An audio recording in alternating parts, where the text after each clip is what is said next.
Redbud is all about the fans. Redbud is about racing.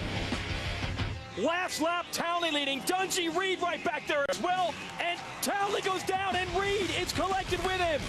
Dungey's going to take the lead at Redbud. Redbud is about historic heights. Redbud, it's all about motocross. Redbud!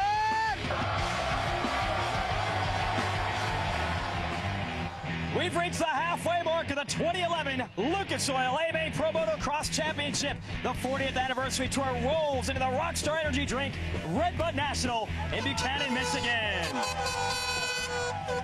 Hello everyone, Jason Wygant, of course, joined by one of the legends of Redbud, four-time AMA National Champion Jeff Emig for Fuel TV's live continuing coverage of AMA Motocross. Today we'll start our show off with the 250 class, and we'll give you the big picture storylines we're following in that division. How about this? Will Hahn returning to action. The Kawasaki boys have been dominating this tour so far. Team Geico Honda hopes that bringing Wilbur back into action can break up the Kawasaki sweep we watched through the first 5 rounds of the tour. And one of the Kawasaki guys with perhaps the most momentum today is Blake Baggett, who won our last race 1 week ago, a mile high up in Colorado. We'll see if he can make it 2 in a row today. And a Honda rider did light it up in practice today. It's Justin Barcia, your fastest rider in practice. However, Barcia is continuing to ride with an illness, so we'll see how he performs once the motos get underway in just a few moments. So with those storylines and more to follow, we turn it over to you, Jeff Emig. Let's talk about racing at Redbud, which a lot of the riders consider the crown jewel of this 12-race summer-long tour. Well, this legendary track started out rain-soaked from yesterday, but as the day has gone on, it's dried out.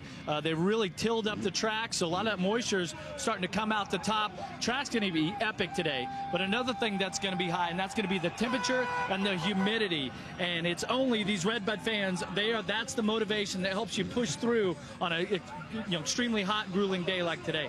All right, so it should be a great day to both watch and race. For more on that, let's send it down to the starting line with Aaron Bates and a pre-race report. It's the halfway point for all the rest of these guys, but the one guy that's making his debut this summer, Will Hahn, returning from injury since Supercross. Will, what is it like being back, and how are you feeling lining up on the start gate? I feel good. It's nice to be back and be in the routine of things and just going from there. It's been a long winter / midsummer for me, and I'm just glad to be back at the races. Great to see you back. And a guy that had a rough weekend last weekend, your worst outing yet, fifth overall last weekend, Tyler. How do you rebound from that and come out strong today? Well, I've been doing the work during the week and training down in Florida with Ryan and Alden, and things have been going good during the week, and love coming out of Redbud. It's one of my favorite tracks on the circuit, and can really push hard. It gets rough, get some good bumps, so looking forward to being up front racing for the win.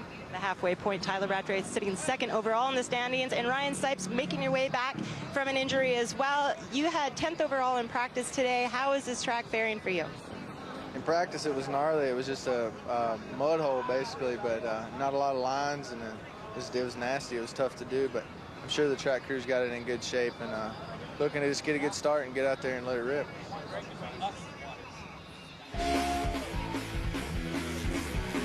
Well, Blake Baggett of the 57 is a man everyone's talking about. He's won 3 races this year, but he does not have the series points lead because there is a whole bunch of very consistent and very talented riders in this 250 class. And we're going to rack them all up and go racing in our first moto at Redbud when we return to Fuel TV. Fuel TV's coverage of the Lucas Oil AMA Pro Motocross Championship is brought to you by Kawasaki and the 2012 KX450F. Fully equipped and race ready.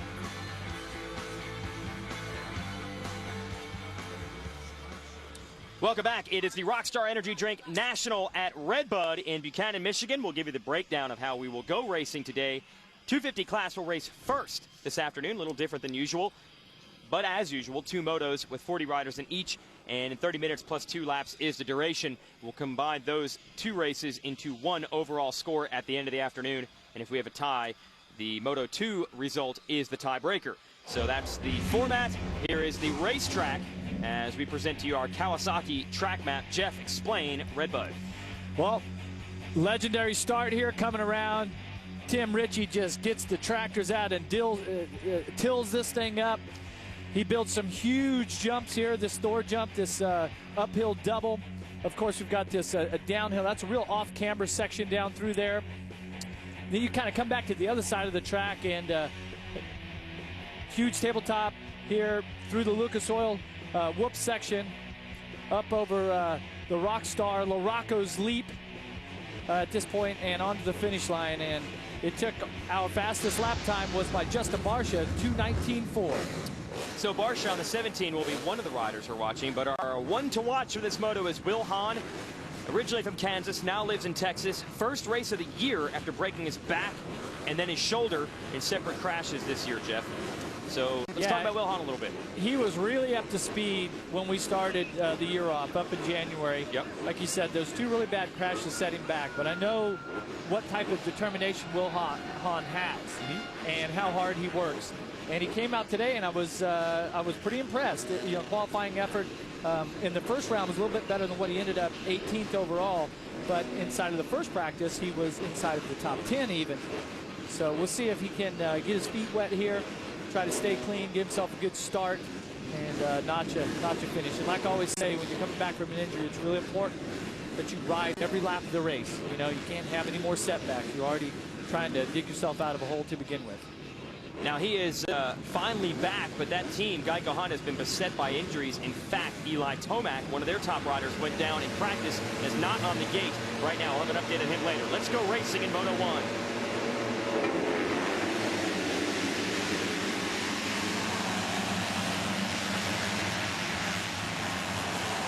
About the Geico Hondas up front early on. That's where they like to be. It's the 17 of Barcia, who, as we mentioned at the top of our show, he was the fastest rider in practice. Barcia going to lead him off the big ski jump, and that's classic Justin Barcia, throwing the leg off, throwing the bike sideways, having fun. Yeah, Barcia is fired up. Fastest qualifier here today. He knows you get to start, throw the roost on everybody behind you. But it was Will Hahn, the 31, who now sets in fourth. I think that's actually, he's been placed by his teammate, Lance Vincent, with another good start. Yeah, I thought Will Hahn was going to grab that around the outside, but man, Barcia, he is on fire here today on 4th of July weekend. Yeah, but so is Ryan Villopoto on the 25, DNA Shred Sticks Star Racing Yamaha. And he's another rider that was coming back from injury. Scored his first points of the year just a week ago in Colorado. He said he felt a little rusty, but today, obviously, he is on the gas. And how treacherous is this course in the first lap as Barcia and Sipes go at it?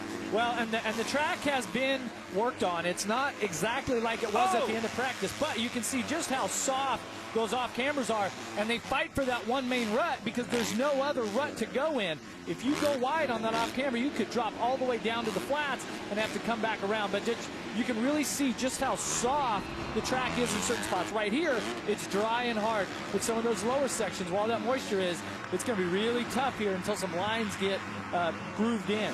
That is Lance Vincent in third of the number 245. Also a Geico Power Sports Honda rider. He is a replacement rider because so many members of that team are out injured. Blake Wharton, another Texan, is out with a shoulder injury. So even with Will Hahn back, they still need Vincent out there. And here comes the 15. Dean Wilson, he's your series point leader. That's why he's got the red number plate. And he's going to the inside on Vincent. Makes the move. Oh, they're coming up this huge tabletop. Vincent comes up just a tad short as Wilson pushes him wide. And here we come to Loracco's Leap. And with all this moisture in the track here today, and as this gets rougher, I doubt we're going to see any 250 jump all the way to that third jump right there. Man, only the 450s can have the power for that. I didn't want to cut you off there, but remember last week, Vincent and Dean Wilson were battling it out in the second moto, picking up right where they left off. Look at Vincent trying to get Wilson back. He didn't care that he's a series points leader. He wants the spot. Well, I love the fire. And then, whoa, he's got to make a turn sometime. He stood it up mid-turn there. And Will Hahn is right behind him. Jeff, you noticed that Hahn had the good start. There he is in the 31 in the yellow gear on the red bike. So he was there. There's the 57 of Baggett, and then the 35 of Kyle Cunningham. So a bunch of the favorites are up front early, except Tyler Rattray, who is 17th. So Lance Vincent might be done with this team after a couple more weeks. They might bring him to Millville. That could be it, but he's going to make a name for himself and maybe hold on to a ride with them or someone else if he continues to ride this fast, challenging Wilson. He is fourth, and here comes Will Hahn on the outside, the 31, trying to take it away from his temporary teammate. Yeah, you can see Hahn here. Look how much mud is on the front of his bike and all that, and it's like, come back into this championship after we already have 5 races in the book. All the other riders have their bikes dialed in, their bodies are fit and set, and Oh, look at that. Around Baggett. the outside, Baggett makes the move. Wow. Well, you were saying, Jeff, on the first lap, as Blake Baggett on the 57, the Kawasaki gets around Hahn. There's one good line in this section, but as this race goes on, did the line start to open up finally? On lap 2, looks like Baggett found something else that he could make work. Well, I thought the track was pretty dry in some spots that it had really worked in nicely, like up here. Yeah. But in those lower sections, as we've seen, when you're behind another rider, look how much mud is on the front of Baggett. We've seen him pull the tear off right after he made that pass on Hahn. But, I mean, the way I'm looking at it is that if you're a guy like Rattray and some of these guys that started in the back, even Baggett, who's trying to work his way up to the lead, he could go through all of those tear-offs. I mean, probably started with 21 or 28 tear-offs. But once you pass that, which he could easily pull that many in the first half of the race if he doesn't conserve on those. So as a rider, you have to be really precise. You have to not follow the rider in front of you. Sometimes that means taking an alternate line, and sometimes that's not the hot line. So it's, you know, for Baggett to be putting on this type of effort and having the lap times that he is, which he comes by the finish line here right now, Baggett just logs in a 2:19. Barsha out front, though, with a 2:15 flat. He was 4 seconds faster that lap than Baggett, who sets him fifth. Yeah, but if anyone knows how to conserve on the goggle tear-off sheets and work his way through traffic, it is Baggett, who has done most of his damage this year. 3 overall wins coming through traffic. So he's got experience in this situation. He's got Kyle Cunningham behind him, and Will Hahn has actually dropped a couple of spots this last time around. There is Cunningham. Then it's going to be Darren Durham on the Honda, the red bike, coming through next. Yeah, see, for Hahn, all these riders are up to speed, and you can practice and you can test and you can do all your training and all that, but it's just not the same as race conditions. And the intensity that these riders are able to bring to the race is even more than what they would in practice or even at home on the test tracks and practice tracks. So that's kind of what you're seeing is that, Vincent gets hung up, so that's another spot for Baggett, and Baggett is also going after his teammate Wilson. That inside line, Jason, it must be a bottomless pit of quicksand as you come down these off cameras. Watch how the bike just stops right there, and the bike will keep digging in. The tire will keep digging in, and then the bottom of the chassis, the foot pegs, and the back of the swing arm, all that will drag in the mud. There is Wilson. Now, we've mentioned it a few times. Wilson, your series leader, has yet to win a race this year. And if you look at the laps led chart, Baggett has won 3 races, and he has led 44 laps. Wilson has won 0 races, and he has led 43. So it's actually amazing that Wilson has the points lead and has led about as many laps as anyone and has managed to somehow not win an overall. Take us through this section here, Jeff. Yeah, here comes Wilson, and watch, he gets into that inside line, and watch what Vincent does. His weight gets a little bit to his left, and he's just right there on that balance point. And when he comes into that sloppy mud, he was really fortunate that he didn't have a bad fall like Rattray had, if you remember from the broadcast last year. Yeah. That was the same turn where he came in and went over the bars and just stuffed it, just penciled himself in head first. There you see the stat at the bottom of the screen. That's why Wilson's in the points lead. 4 times he has been the runner-up this year, so he scored a lot of points in each round, but he would love to get a win, especially over this guy, Wilson. And, Barsha throws it away. Literally, he has come off of the bike, and that was a hard hit. He's not just in pain, but he is mad at himself for that one because he was pulling away at a 6-second lead just a few laps in, and it's all gone now. Yeah, Justin has been trying so hard. He was out there putting in the best laps, better than anyone. You see right there that trying to get a hold of the clutch and throttle at once. The bike almost gets away from him, but he still turned a 2:15 last lap around. The next fastest lap time was a 2:17 of Sipes. Now watch when he comes over here. There's a little single, and you're kind of trying to scrub it a little bit. Keep your weight down, and watch the front wheel just tucked. There was a little hard spot and then a soft spot after it. Front tire lost traction, knifed it in. He took a pretty hard hit to the chest. No doubt that that knocked a bit of wind out of him, and then you can see him pounding the mud in frustration, knowing that he just gave up the lead when he had a great opportunity to win. Well, that's how quickly things change in this sport. A few weeks ago, Ryan Sipes couldn't get anything to go his way. He has now been handed the lead, and he's got a couple Kawasaki's trying to chase it down. Every rider is measured by victory. Ryan Villopoto digging his way through the mud of Redbud. It's the Rockstar Energy Drink National, part of the Lucas Oil AMA Pro Motocross Championship. Oh, Villopoto almost went down. He was second earlier in this race. The leader, Justin Barcia, crashed in a similar scenario to that.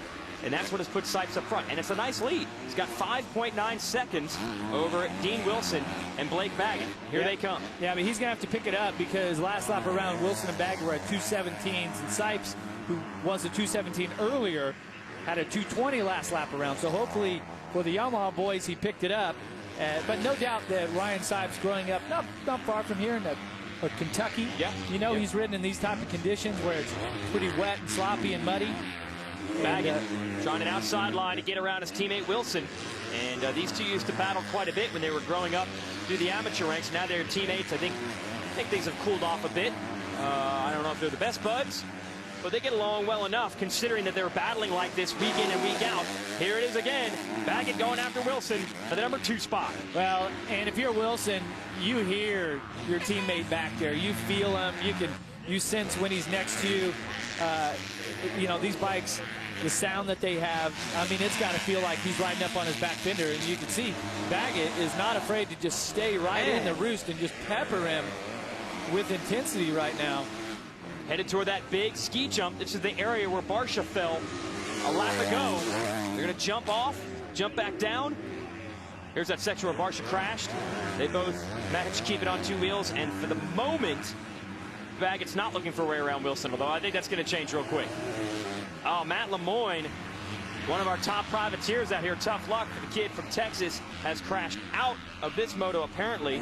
Doesn't look like that there was any mud on his grips on the handlebars. That's what I was looking for, to see if it was all piled up on there. So either that or he fell in a dry spot of the track, or, you know, crashed in a dry spot. But well, Jeff, we're seeing how different these sections are. Some muddy, some dry. How hard is it to set the bike up for such a variety of soil? This is the area where Baggett's made passes throughout this moto, not able to make it work this time.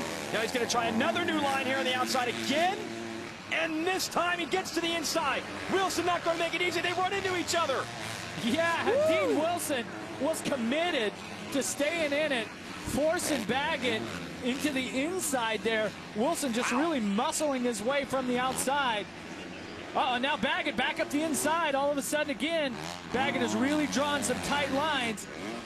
Tremendous amount of roost he's taken from his teammate right now, but you can see how much determination Blake Baggett has to get to that number 1 spot.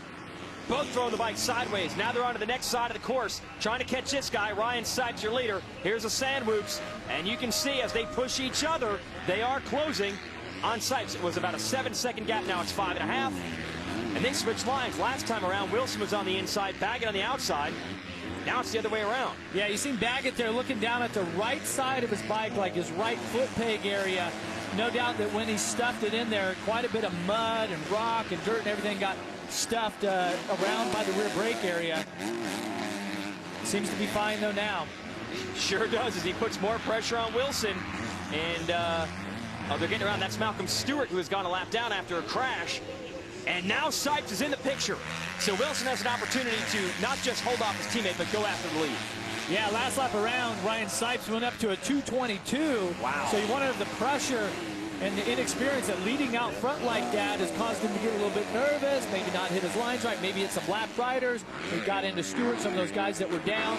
But Wilson and Baggett were both at 2:18, and our leader was a 2:22. So a 4-second gain in that 1 lap. Well, so Wilson, who we thought might get pushed back to 3rd a lap ago, has now got a shot to go for the lead. And Villopoto told me after the race last weekend, after missing a few weeks with injury, that he did get tired. He was willing to admit that. So we'll see if he has the fitness to go the distance and lead these guys all the way around. Not going to be easy the way Wilson's closing in on him. Well, every other race of this championship, Blake Baggett has won. The 1st, the 3rd, and the 5th. This is the 6th race, obviously. Baggett has shown that speed-wise that he is the fastest guy out there on any given weekend. And this week, I was putting myself in the position of Dean Wilson. What are you going to do? How are you going to beat somebody that is lap after lap just a couple of clicks faster than you? Okay. Fitness is one of the keys. I do believe that his fitness is there. Dean seems to be able to ride each moto, wide open if he has to, all the way. But he also is, like we just seen in that situation, he did not give up that position. No. I thought Baggett had that. Yep. Dean just was more aggressive and just stuffed it right in there and did not let Baggett by. And that's what's going to take. It's going to have to be tough. All right, Aaron is in the pits at Malcolm Stewart, who we saw down earlier. Aaron, what have you got? A very frustrated Malcolm Stewart. Malcolm, take us through what happened out there. I crossed like third corner, and I was making my way through the pack, and the bike cut off me in the face of it, like in the middle of the jump, and then it just kept cutting off, and then I cut off. I lost all these positions, and I can't even make it up a corner. So it cuts off. So I don't know. We'll see what we can do next moto. Tough break for Malcolm Stewart, moto number 1. All right, so that explains that, not just the crash, but a little problem there with the bike. We go back to the leaders here. Sipes, Wilson, Baggett, all in one shot. Yeah, it sounded like an ignition problem, possibly something to do with fuel pump, stuff like that. Cross flags are out. We are halfway through this moto, Jeff, and the second half has been where Baggett, who's in third right now, has done his damage. And it looks like Wilson knows that. He's trying to get away from his teammate, and maybe he could put Sipes between them, take advantage. Sipes last time around was a 220, and Wilson and Baggett were both 219s. Cunningham in fourth is only 6 seconds behind, and he's a 219 also. So even though he's just out of the picture, Sipes' teammate, you know, as this thing keeps going, if Cunningham keeps on this fast pace he's on, and Sipes just a click off of these guys, we could have a 4-rider battle. A little Kawasaki sandwich here. Well, all year long, Jeff, you've been alluding to the improvement of this Yamaha squad of Star Racing, and you're seeing it right now. They are first and fourth, with the Kawasaki boys second and third. So there's no doubt this team has built some good bikes. They've got good riders, and they are taking on the best team in the business straight up. Baggett going after his teammates straight up now. He's going to try this outside line again. And it's working for him, but they're drag racing uphill through the mud, and this time Baggett's got the spot. How will Wilson respond? Can't. No room to try to retaliate. He's going to try this time. Two different ruts. That's a good line. Nope. Didn't. Oh. Baggett beat him to the exit, so he's got second. Aaron, what are you hearing on the pro circuit boys? Well, guys, as Blake Baggett got up to the start line, he looked at me and he said 102 degrees and just shook his head. He said he's frustrated with this track. He's never rode here before. If you recall, he was injured last year, so this is his first time going around. But you got to take into consideration that Alden Baker has been training Blake Baggett in Florida with these same conditions, and Dean Wilson has been training in California where it's hot but dry heat. Yeah, that's right. So maybe the humidity training paying off for Baggett. He makes the pass on Wilson and now goes after Sipes for the #1 spot. You know, I'll be honest with you, I trained all of my career on the West Coast in the dry heat. I grew up in the Midwest where we had a lot of humidity. I don't know whether I was just conditioned for it or what, but I didn't think that it was necessary to train in the humidity of Florida or anything like that. I think you just have to mentally get through it. You have to overcome that, and it's only something in your head, especially at this point in the moto. You're sweating, you're getting hot, you know, you're muddy everywhere, sand's everywhere, and you just have to mentally overcome that. Well, right now, Baggett's trying to overcome Sipes. This is your battle for the lead, and let's see if they were able to open it up. Now, Wilson is still there in third watching. Time might be limited, though, as Baggett tries to get past Sipes.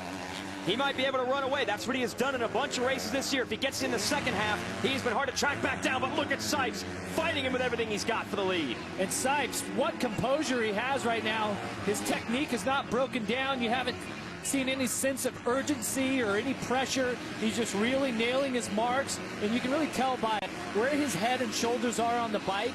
If they're in position and he's using proper technique, that means that he's focused. Uh-oh. And Baggett, a lot of these tracks or a lot of these sections where it's muddy, it doesn't look like there's ways to make passes. I don't know where he's finding these lines. Here comes the outside where Baggett made the pass, and it looks a little better that time around, even though he didn't make the pass. You see how he's staying out of the ruts. And Sipes able to beat him to it, just like Wilson did earlier. But now Sipes hung up on the inside. He's back stuffed on the it. outside, and that's going to give the 57 the lead. And he had to work for that one. Baggett going outside, outside, outside, and finally making the pass. He had to go 30 feet further. Sipes going to try to get him back, and Wilson, you'd think, would like to respond, but they're actually opening up a little bit, so time to call it. El Chupacabra has struck again, coming from about 5th to the lead, and now trying to pull away with a huge scrub over that tabletop. Baggett's out front. Has this ever happened to you? Well, AMA Pro Motocross Championship coverage continues live on Fuel TV. We're racing the 250 class first today at the Rockstar Energy Drink National at Redbud, and it is Blake Baggett out front on Kawasaki. Big talk, big sports, big tunes.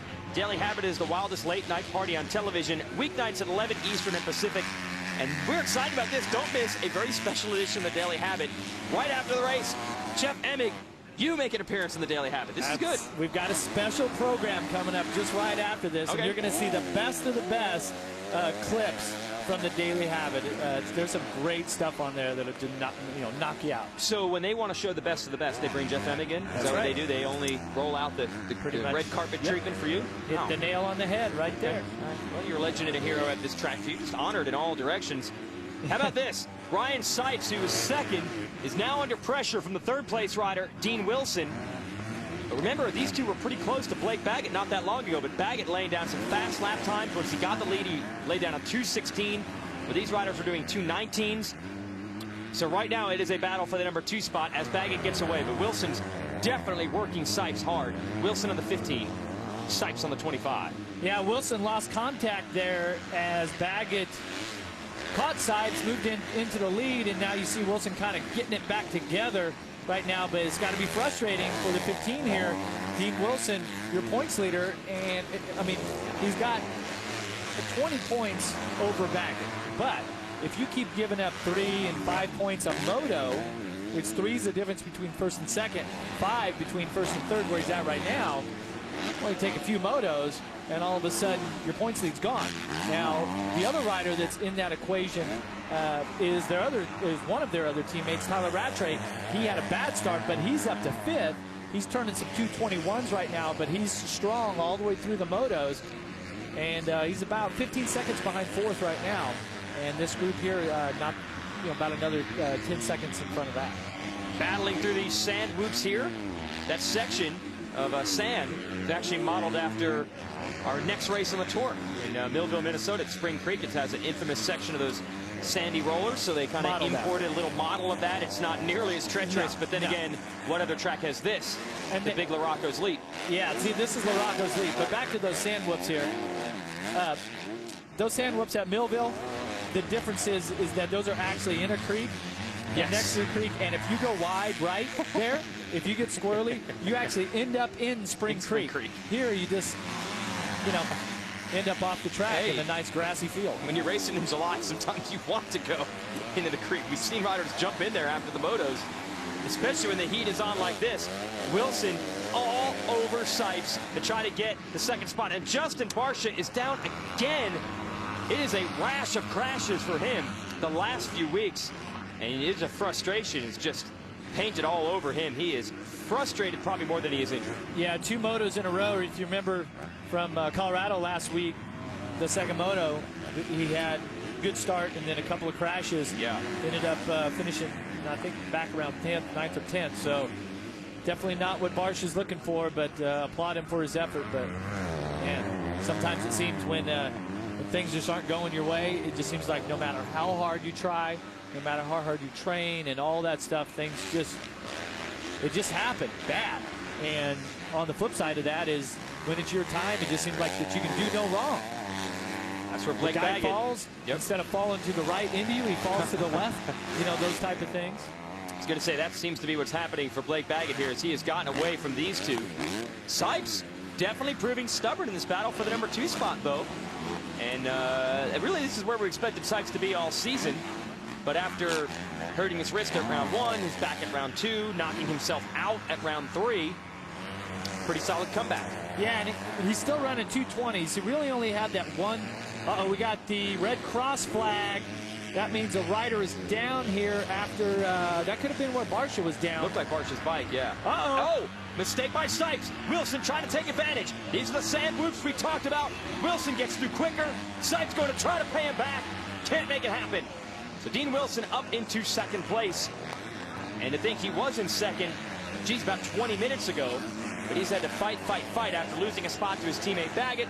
He's had to get around Sipes. just to get back where he was. And this group is about 6 seconds behind the leader, just at the top of your screen. Just went over the finish line jump right now. And so Baggett slowed down to a 2:21 this last lap around. And Wilson's at a 2:20, so you never know. He can close this thing up. And he would like to do it. But Mitch Payton, Greg King, all the guys at Monster Pro Circuit Kawasaki are happy. They're running 1-2. Kawasaki's good. Lucas Oil AMA Pro Motocross Championship coverage continues on Fuel TV. We are at Redbud, and you know, springtime comes around, the redbud trees begin to bloom, geranium or rose, or you pick whatever flower you want. That kid, Blake Baggett, beginning to blossom right before our eyes. Let's go back here to Will Hahn, who started this moto out strong. We're just going to talk about how Baggett was 6th fastest in practice and dominating in the race. Will Hahn, we're going to make him your Fuel TV 1 to watch. He was one to watch off the start, and then he went backwards, but now he's actually holding his position here in the number 8 spot. Good, solid run. Yeah, his lap time's great right now, 2:22. You know, not quite as good as Baggett. Well, Baggett just turned in 2:17 again, but basically 2:21, 2:20, 2:22, something like that's pretty good. But you can see at the beginning of the race, I'm pretty sure things started happening really quick for him. And that intensity that I talked about, that when the gate drops, you're just ready to go wide open. Now he's worked himself into it, got a comfortable position, and he's looking at getting a top 10 here in his first race back. All that came from getting a good start, and it's no wonder, because the Geico Honda team, I mean, they haven't wired. Barsha, coming into this race, had 5 hole shot of this one, so the team has got 6 hole shots. No other rider has more than 1 besides Barsha. So, well, Barsha had the whole shot, but also Lance Vincent and Will Hahn. They were all up there, all the Hondas. But here at the end, Blake Baggett, and this is what I was saying earlier, Jeff, really seeing this kid blossom right in front of us.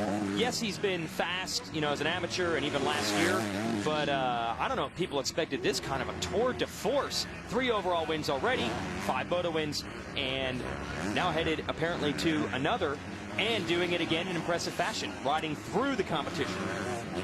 Blake Baggett looks like the Ryan Villopoto of a few years back, when Ryan was so dominant. Rode for Monster Energy, Pro Circuit Kawasaki, won 3 250 titles in a row, and they trained together. They worked with the same trainer, so they spent a lot of time together. I don't know if Baggett has modeled himself, or if that was kind of his guy that he looked at and said, okay, this is how I should ride, or if it's just, there's just a coincidence that they look alike, both kind of the same size.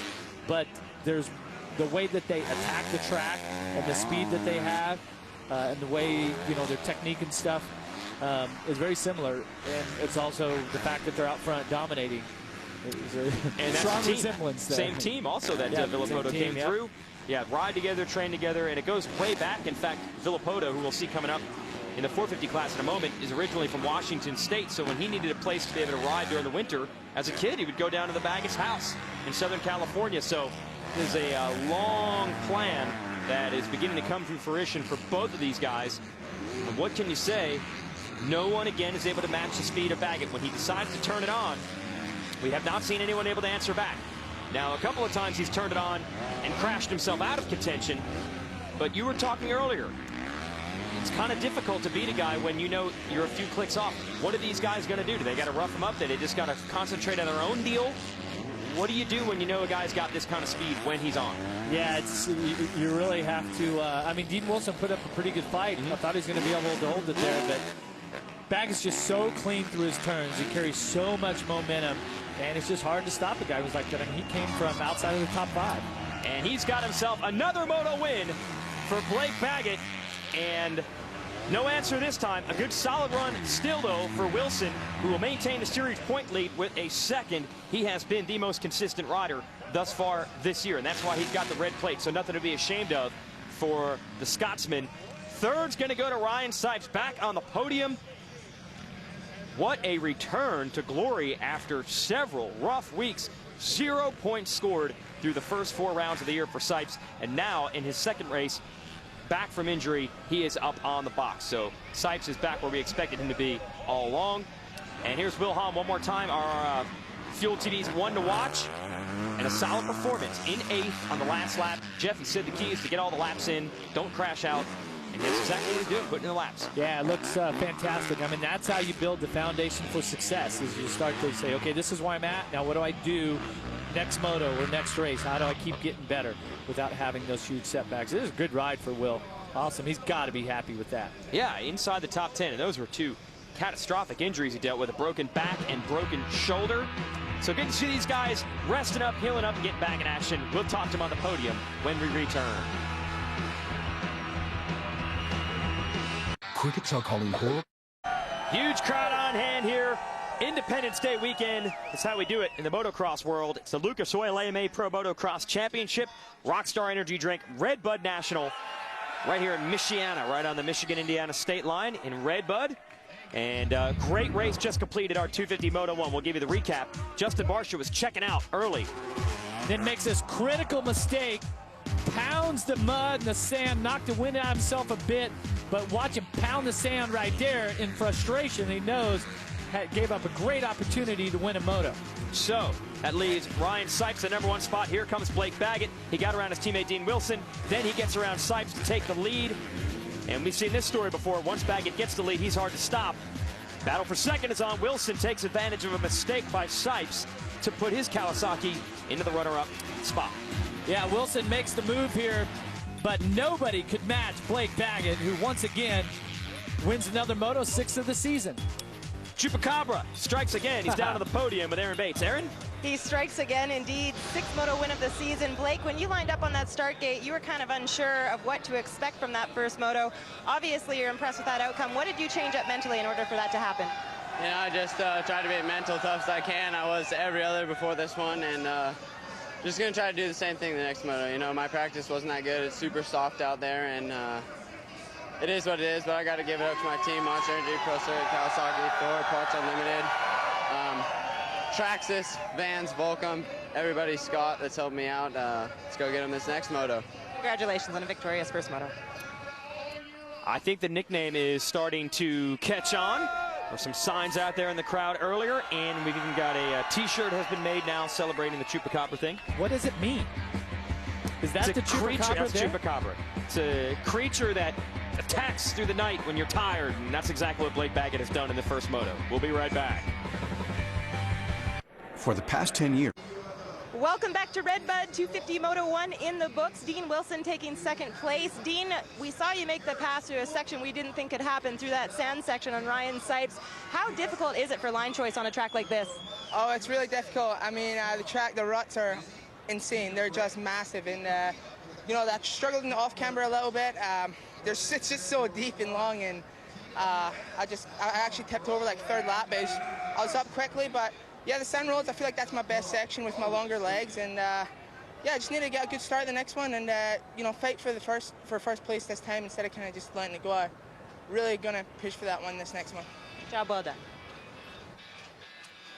Watch the best Kung Fu cult classic films every Saturday only on Fuel TV, late night at 11 Eastern and Pacific. Go to fuel.tv for movie titles. And we are going to go back down to the podium with Aaron Bates, who has our 3rd place finisher, Ryan Sipes. Aaron? Ryan Sipes scored your first points last weekend in Thunder Valley. You come back, here you are on top of the game with 3rd. You were in the lead there for a while. How did that make you feel with the comeback? It was good, you know, like all these races coming back, my goal is just get up front and see what happens. You know, ride my best and see what happens, and worked out pretty good that time. I made a few mistakes and let Dean by. You know, Blake and Dean were riding great, but my bike was just great. Off the start, got me up front. I got to thank DNA Shred Sticks, Star Yamaha, Scott for my gear, Saquon, God for keeping me safe, bringing me here, and all these fans are awesome. Great job and a strong performance. Show you the upcoming events in Lucas Oil AMA Pro Motocross Championship Racing on Fuel. Every Thursday night at 10 p.m. Eastern, we have our highlight show. So the highlights of this one coming up July 7th, this Thursday night.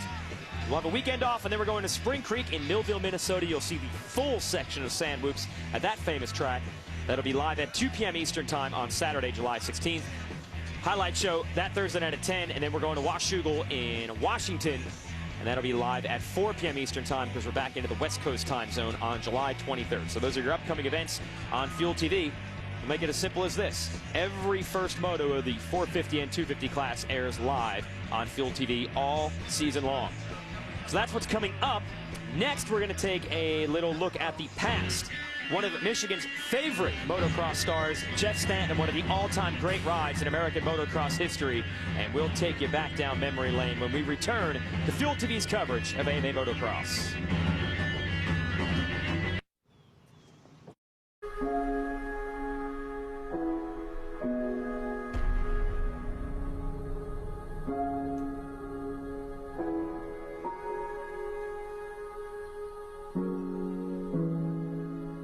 The farm boy from Sherwood had cleaned the Europeans' clock 2 times before at the Motocross des Nations. The 1991 event would prove, in an unimaginable way, the command that Jeff and his U.S. teammates had over all challengers. It was kind of a rough day for the Americans. Gosh, a huge pileup in the first turn again.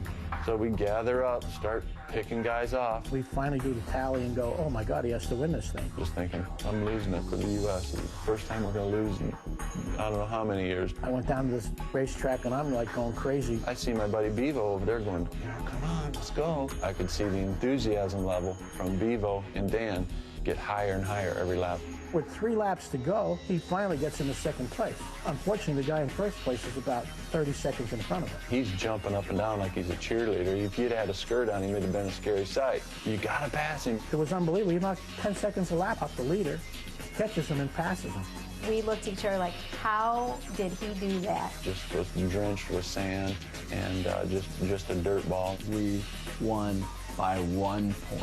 He comes up to me and goes, I knew we were in trouble when you're down there waving me on. He said, I knew I had to get going. Every time he tells me that, I get teary-eyed. I'll never forget those races, and the people that were involved with those races with me, they'll never forget them either. Those type of races and what the Motocross of Nations, what that means. Dungey's been on the winning team, Villopoto. Those type of rides, it seems like there's something about that race when you have to get the points and you have to dig deep. Jeff Stanton did that day, and I wasn't there that day, but I remember hearing about it, reading in magazines, listening to the stories from people that were there, and say it was just truly amazing, the type of comeback that he put on. You got your chance, though, the very next year you're on the team. Definitely appeared on Team USA several times. This is the team championship at the end of the year. And it's kind of a strange situation because you're looking at 2 rivals here with Dungey and Villopoto, who will be coming up to race later. Then at the end of the year, you never know. They might have to be teammates riding for their country, try to win the championship there in France coming up this September. Meanwhile, coming up here, live 450 Moto 1. Stay with us on Fuel TV. Kawasaki's good.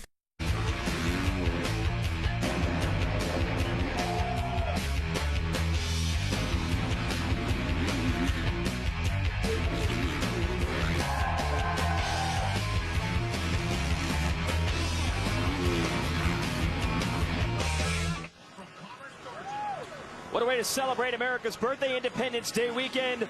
Live coverage on Fuel TV, the Lucas Oil AMA Pro Motocross Championship. This is an American tradition, Redbud in Buchanan, Michigan, and the Rockstar Energy Drink National. So the fans come out here to celebrate Independence Day weekend. Occasionally this race falls on the 4th. This year that's coming up on Monday. But either way, motocross riders have great memories of this race and celebrating Independence Day. And we talked to them about that. My favorite 4th of July moment growing up was we had a local Supercross in Colorado, and it was always a good time. They had a little fireworks show, but more importantly, just racing. I grew up racing. It wasn't so much about the fireworks, but being with the family and growing up and experiencing those good times on dirt bikes and with mom and dad. My most memorable 4th of July moment was here at Redbud. We got into a firework battle in the hotel parking lot and kind of blew some stuff up, and it was a good time with the team and everyone, but we got into some trouble. It was fun. My most memorable 4th of July moment must be back in the day when I was like 12 years old, and we used to do fireworks all the time in Georgia, and my mom and my 2 aunts pinned down Big Brian and hog-tied him and shot firecrackers at him the whole day. So that was probably the most awesome. They stuck everything in his pockets, lit him off. The thing, he was blowing up everywhere. It was awesome. It was probably the best time ever. I'm not sure I've ever been hog-tied. What does I think that you would mean? remember I think you would know if you had been. I hope that's not incriminating evidence for these guys to say that all the things they just did.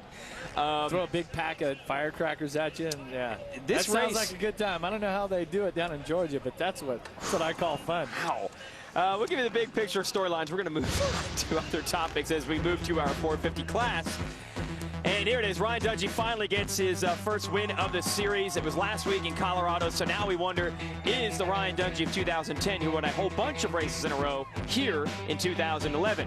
Now, Josh Grant got hurt again. He crashed in practice and then hurt his knee in the first moto. We thought he might be out for a while, but he is back. Going to ride through the pain this weekend in Redbud. So good to see JG staying with it despite the injury. Ryan Villopoto, meanwhile, was the fastest rider in practice today. Not a big surprise. Villopoto, Dungey, and Reed have been swapping that fast qualifying spot back and forth all year long. So those are the stories and more that we will be following here at Redbud. And we're going to give you an idea of what this racetrack is like in just a moment. But first, we'll show you some of the riders going around. There's Reed, has the red number plate in the 22. And there's Josh Grant, who we thought for sure was going in for some knee surgery. Heard maybe a torn meniscus. But he's coming out here and he's going to give it a run anyway. Here's some of the facts about this race. They're going over Larocco's Leap. Right now, they're doubling the 3-step triple jump here on the parade lap. And it's 120 feet if they go all the way across. And they will do that in the race. You'll see it in just a moment. Been racing here for nearly 35 years on the July 4th weekend. And Ryan Dungey won this race in a 450 last year. Trey Canard won it on the 250 last year. Kawasaki track map here. And Jeff M is going to show you what Redbud's all about. Jeff? Well, coming through the sand whoops, and the fastest lap time today was a 2:15.9 by Ryan Villopoto up over Larocco's Leap and into the finish line. Track is going to be probably going to be a little bit, well, let's take a look at Larocco's Leap here. This is how big it is. As high as a 5-story building. Wow. And 130 feet long. Tim Ritchie stretches this thing out every year a foot or two. I'm telling you, it's not Larocco's Leap that it was back in my 125 days, 20 years ago. And it's going to take all the power that these 450s have to get over it. Our viewers that were watching the first moto of the 250 class, none of those guys can jump it. The turn's too wet, too sloppy, and they just don't have the horsepower that these 450s do. So the difference between the 450 and the 250 magnified today because they're the only ones who are going to jump that big jump. This is going to be fun to watch. What else is there to see at Redbud? Well, we had a chance to talk to our 450 riders about this historic race facility. Redbud, Redbud, Redbud. Man, what can you say? That's old American coming from Australia.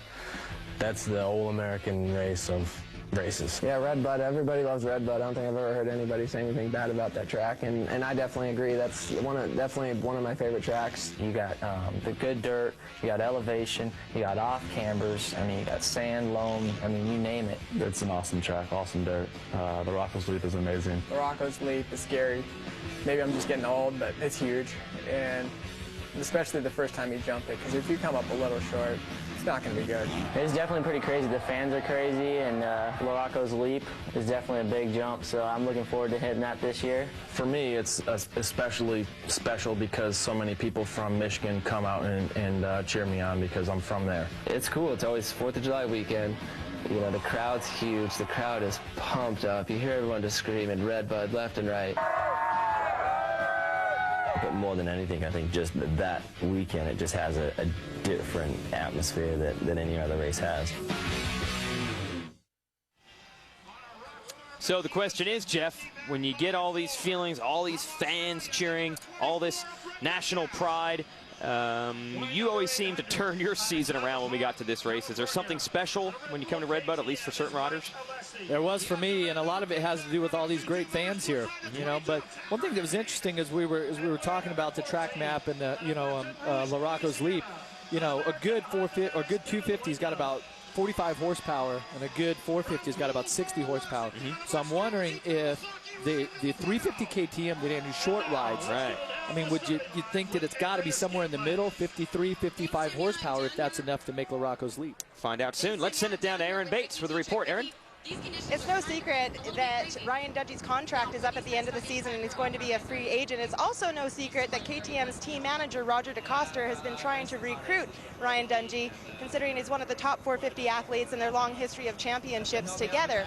All the head executives from Austria are here this weekend. They're scouting, they're looking around. You can say the bidding wars are on. Yeah, and quite a few teams looking into it. We know back at High Point about a month ago, the Joe Gibbs racing team had Joe Gibbs himself, the coach, come in to introduce himself to Dungey, and obviously Roger DeCoster, who now manages the KTM team, but last year was Dungey's boss at Suzuki, would love to bring his old rider back with him. So it's going to be fun to see how this all shakes out. Yeah, I mean, Dungey definitely would be a great guy to hire. He's one of the best there is. Our one to watch for this moto is going to be Jake Canada, who was not on the radar at all up until last week when he scored 9th overall as a privateer and now has been picked up by the Moto Concepts Yamaha team. Yeah, see right here, Team Spy Maxima O'Neill Kawasaki. That's what he rode last week. Yeah, and then the last minute signed by Moto Concepts. Well, Moto Concepts needs they need riders. Now, Jake Canada is from California, so don't let the name fool you. But our own Aaron Bates is actually from Canada, and they did beat the United States at something. But Canada Day comes before Independence Day, so congratulations there, and you guys won something. You're a couple days ahead of us. And we're getting ready to go racing here. What do you think about Canada? One race in the books this year, 9th overall. Now signed to one of the stronger teams out here. Is that a lot of pressure on the kid? Is he excited? What runs through his mind there? I hope that it enables him to perform at his very best. Got some great people on board there at Moto Concept Yamaha. They've shown that their bike is dialed in. And you can see right there by the starting that he started right about in the middle. And he qualified about 17th, so not so bad. Let's go racing in the first 450 Moto live on Fuel TV.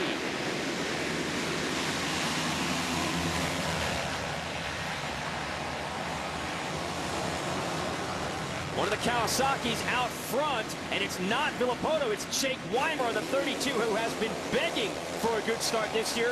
Finally has one. He's going to lead them around. Davi Millsaps right next to him on the Muscle Milk Toyota Joe Gibbs Yamaha. And it looked like Chad Reed, the 22, just behind them. Your reigning champion, Dungey, in 4th. And Millsaps takes the lead from Weimer. Millsaps started the year strong, had a podium at our second race of the year at Freestone in Texas. The last 2 rounds, things have not gone his way. Looking for a rebound now. Here goes Reed around Weimer for the number 2 spot. See if he slides up the inside here. Yep, nice clean pass. Dungey going to try to follow Reed through and get Weimer as well to move up into 3rd. The question is, where's Ryan Villopoto? We've got 2 of our points leaders right up front, but the Kawasaki rider so far not in the screen. That was Metcalfe, who sits just behind this group in 5th. And Dungey does make the move on Weimer, so the number 1, the yellow Rockstar Makita Suzuki, up to 3rd to challenge Reed, who's in 2nd. Well, and a lot like in that first 250 moto for Will Hahn, get out front like that, and Weimer pace instantly was just too high for him. The intensity. I mean, Millsaps has had some really good rides this year, a 2nd overall, and Freestone. This could be just what he needs to go out and try to win the moto here for Yamaha. He definitely has the talent to do it. No one doubts that. Davi Millsaps can run with anyone when he is on. Let's see if he is in this moto. To watch Dungey in 3rd, trying to chase down Reed, who is in 2nd. Now, next lap around, when we see a rider through those sand whoops, I want you to watch. These are the best guys in the world. Watch how still their head and shoulders are. They're even as they go across. They just let their body and the motorcycle work through those sand whoops. That was a pretty cool shot. There's Larocco's lead. That's a pretty cool shot. 130 feet out. Millsaps is the first to clear it. But, of course, Reed and Dungey do it as well right behind. 1 lap down here at Redbud. Davi Millsaps leads it. Chad Reed in another great position. Tommy Hahn, who has had an up and down season, and that, yes, is the older brother of Will Hahn, who we saw in the first moto. Remember, he hurt his ribs in Supercross, re-aggravated that injury a few weeks ago at Budds Creek in Maryland. So we're wondering if he may have aggravated that again, and every time Tommy seems to be making strides, something like that grabs him. Well, it's the same thing with the team, too, Moto Concepts Yamaha. I mean, they have hired guys. They've got, I mean, they're just peppering the circuit with different riders, but setback after setback, that makes it tough. And that's the thing that the best guys in the world, like Reed, Dungey, what they do is that they're consistently up front. They consistently ride every race. They don't have these big setbacks. They, you know, crawl into a hole or get into a deep hole that they have to crawl out of. We mentioned, as we watched Reed and Dungey battle for 2nd and 3rd, that there is a 3rd rider there duking it out with for the championship. That's Ryan Villopoto, who was 37th at the end of lap 1. So we'll try to figure out what happened to Villopoto as we focus in on the leader, Millsaps. Get a little heat from Reed. Yeah, Villopoto, that one lap by being 37th was 45 seconds behind the leader. So no doubt he will make his way through. Wyndham was back there too. He was 35th as they came across the stripe. So this is a great opportunity for someone like Millsaps to take advantage of. Not only does he have the lead, but one of the favorites, Villopoto, who has incidentally won the last couple of first motos, is way back. So we'll see if Millsaps is able to take advantage. Talk about this section, Jeff. There it goes. You've seen Reed. He was kind of doubling through. But it's important for Reed here. I didn't hear that Reed was too pumped after last week, going 3-3. Some of his comments kind of led us to believe that, hey, just wasn't really, Colorado's not really his place, but I'd be happy with the third. I don't think that this Honda rider here, number 22, I don't think that he was happy with that third. And so we'll see as they get into this moto here. We're going to see just what sort of lap times. Oh, Reed almost off the track, makes a mistake. That's going to allow some pressure from Ryan Dungey as he closes right up on him. It's a critical portion of the race right now because we've seen Dungey get to Reed several times this year, not make the pass, and then he gets a little frustrated or even worn out. So we'll see if he can strike this time. Last lap around, which was lap 2 of the race, Millsaps turns a 2:13.7. Fastest qualifying time was Villopoto with a 2:15.9. So Millsaps over 2 seconds a lap faster. And then Reed and Dungey were both at a 2:14. But Reed did make that mistake. So that mistake was worth a second or two for Reed. So he definitely was on pace. Let's see if he can pull away from Dungey here. Well, I talked to Dungey last week after the win in Colorado, and a couple of rounds we've seen this scenario. Dungey all over Reed, not able to make the pass, and then Reed pulls back away. And Dungey was telling me it takes so much more energy when you're behind Reed because you can't see anything. You're just getting pelted with dirt, and Reed's blocking your view, basically. And he said he's hitting the bumps wrong, hitting the ruts wrong. He says he needs to make the pass quickly this time. Well, watch this section here. Whoops. Here we go. Villopoto over the ski jump. We'll try to find him here. 34th, Oh, look at his visor is missing. No doubt that he has been down on the ground here. Not sure if that was in the first turn or the first lap, but that visor is functional. It's not just fashion, okay? And you can see he's got quite a bit of mud up on the front of his helmet, too, so it's going to make it even tougher for him to keep his goggles clean as he moves through. Watch a green bike in the middle of your screen is Villopoto. And Villopoto tumbling off to your right. Hahn is right here in the yellow and red gear. Yeah, so now we know why Hahn was out injured, and Villopoto was lucky to not join him on the sidelines. Villopoto, he was definitely feeling it down there. And that looks like the 810. That's Josh Lichtel, a Michigan native, who was really down with quick them. here. He's fast here. Yeah, he knows this track well. So Villopoto, I guess, should we say he's lucky to even be back in this race because that has taken the measure of Hahn. It didn't look like he was getting up too quick. No. I mean, Villopoto was, 20 feet away from his bike. Wow. Regrouped, and now he's back on the prowl. It's going to put him... Well, the good news, it was a 34th last time still. around. So I was going to say the good news is he's back in the race. The bad news is we have 40 riders in a race, but only the top 20 score any championship points. So Villopoto, he could finish this thing, but he needs to pass at least 14 riders before he's even going to score any points at all. So I believe bruised and battered as he is, he needs to get going. Is that, oh no, that's not Lichtel. That's the... Yeah, Lichtel. We're going to try to see when the next time they come around to see if Lichtel is in or out of this race. So Villopoto, panic mode right now. He's got an opportunity to lose a lot of points. He's going to have to make a comeback. Stay with us live on Fuel TV. Every rider is... Fuel TV. Davi Millsaps continues to lead. You're watching Fuel TV's live coverage of the Lucas Oil AMA Pro Motocross Championship. Into the sand whoops we go. Millsaps on the 18. You can't even see the number on the second place rider, Chad Reed, because he's covered in mud because he has been behind Millsaps now for 11 minutes. Well, this reminds me of the first moto last year, 2010, but it was Ben Townley on that Lucas Oil Honda that was out front. Reed was in second, and Dungey had stalked him down, came from way back up to third. 19 minutes left in this moto. Everyone's kind of pacing themselves right now. but I wonder if we're going to have the same outcome. That was pretty exciting. That's true. As That's that a came great down to the last lap. That's about as great a race as you'll ever see. 3 riders duking for it here at Redbud, and that's exactly what is beginning to brew. Good memory, Jeff. It's one of the few things I can remember, but what's interesting about this track, and especially when we get to those off-camber turns, that the right, then you come up, you make a left, go back down right. Those really deep, soft ruts through there. I've been watching these guys, and if you're Reed or Dungey, you cannot come in there and be right on the back tire of the rider in front of you. They'll actually lay up a little bit intentionally because of the roost. Now let's see, this pack is really tightening up, but I can recall kind of giving a little space. You get in there, okay, wait, I need to back off just 5 or 10 feet to let the roost settle down, save my tear off, save my goggles. Here it comes right here. Now, see, Reed's a little bit behind, and he's going to just kind of stop a little bit right there, let him go, let the roost come down. And the next one is where they really funnel in. There seems to be a lot of mud coming off the back tire. Watch right through here.